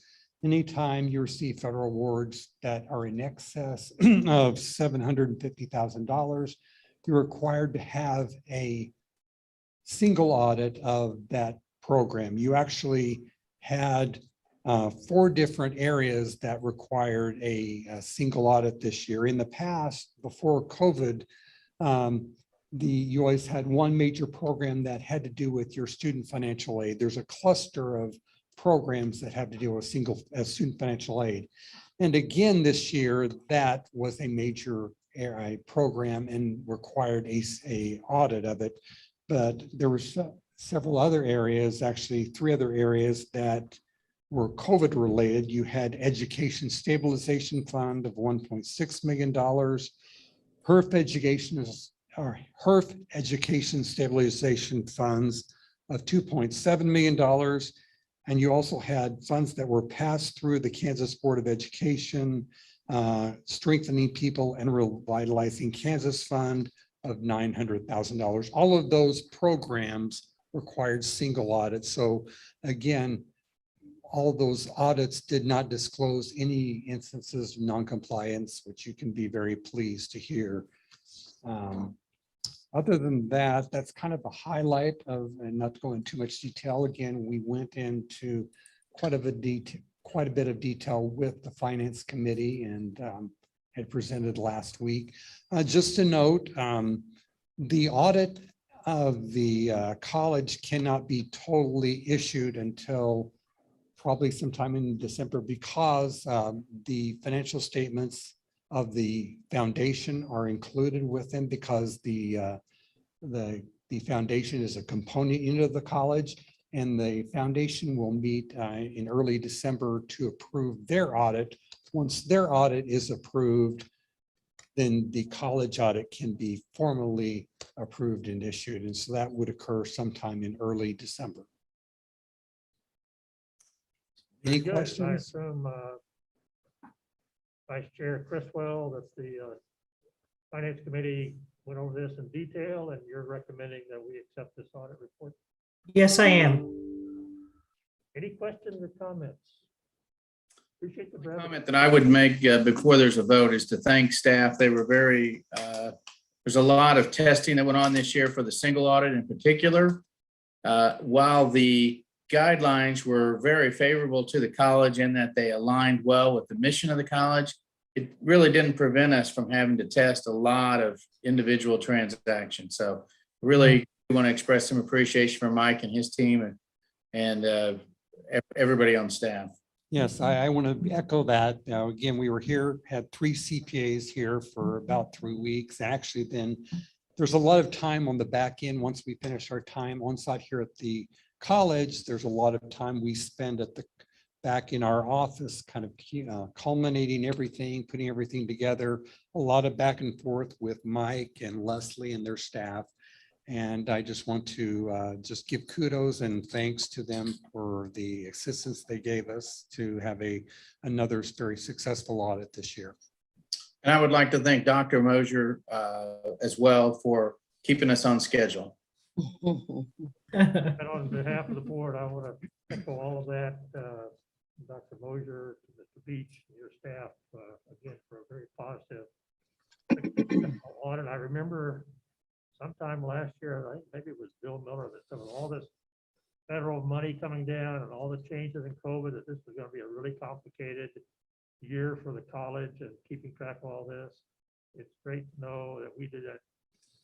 Your department, Mike, did that very successfully and came out with a clean audit. That says a lot for the people who work here in our finance department. I might also say that from a tracking of all the COVID monies, one of the unsung heroes is Connie Northup. So we really appreciate all that she's done. Absolutely. Absolutely. Okay, I will accept the motion to accept the audit. So move, Criswell. Second, Bernie. Then moved, seconded, do we accept the audit? All those in favor say aye. Aye. Aye. Aye. Thank you very much for being here again and staying with us till late hour. Bill, thank you for coming. Yep. Appreciate Thank you. online. Okay. Unless somebody has something really important to say. I think we're done. Don't say. Oh, I have one more. The audio services for setting all this up again. Rosalind, do you have something you want to say? No, I think that was Evelyn. I just wanted to let you know, show you what I'm wearing. All right. Just had to put that out there. Yeah, Linda and I flew them in San Diego too. So All right. they're awesome. Today, we could award them today. Right. Good news. Thank you so much, Dr. Mosier and staff. I appreciate it.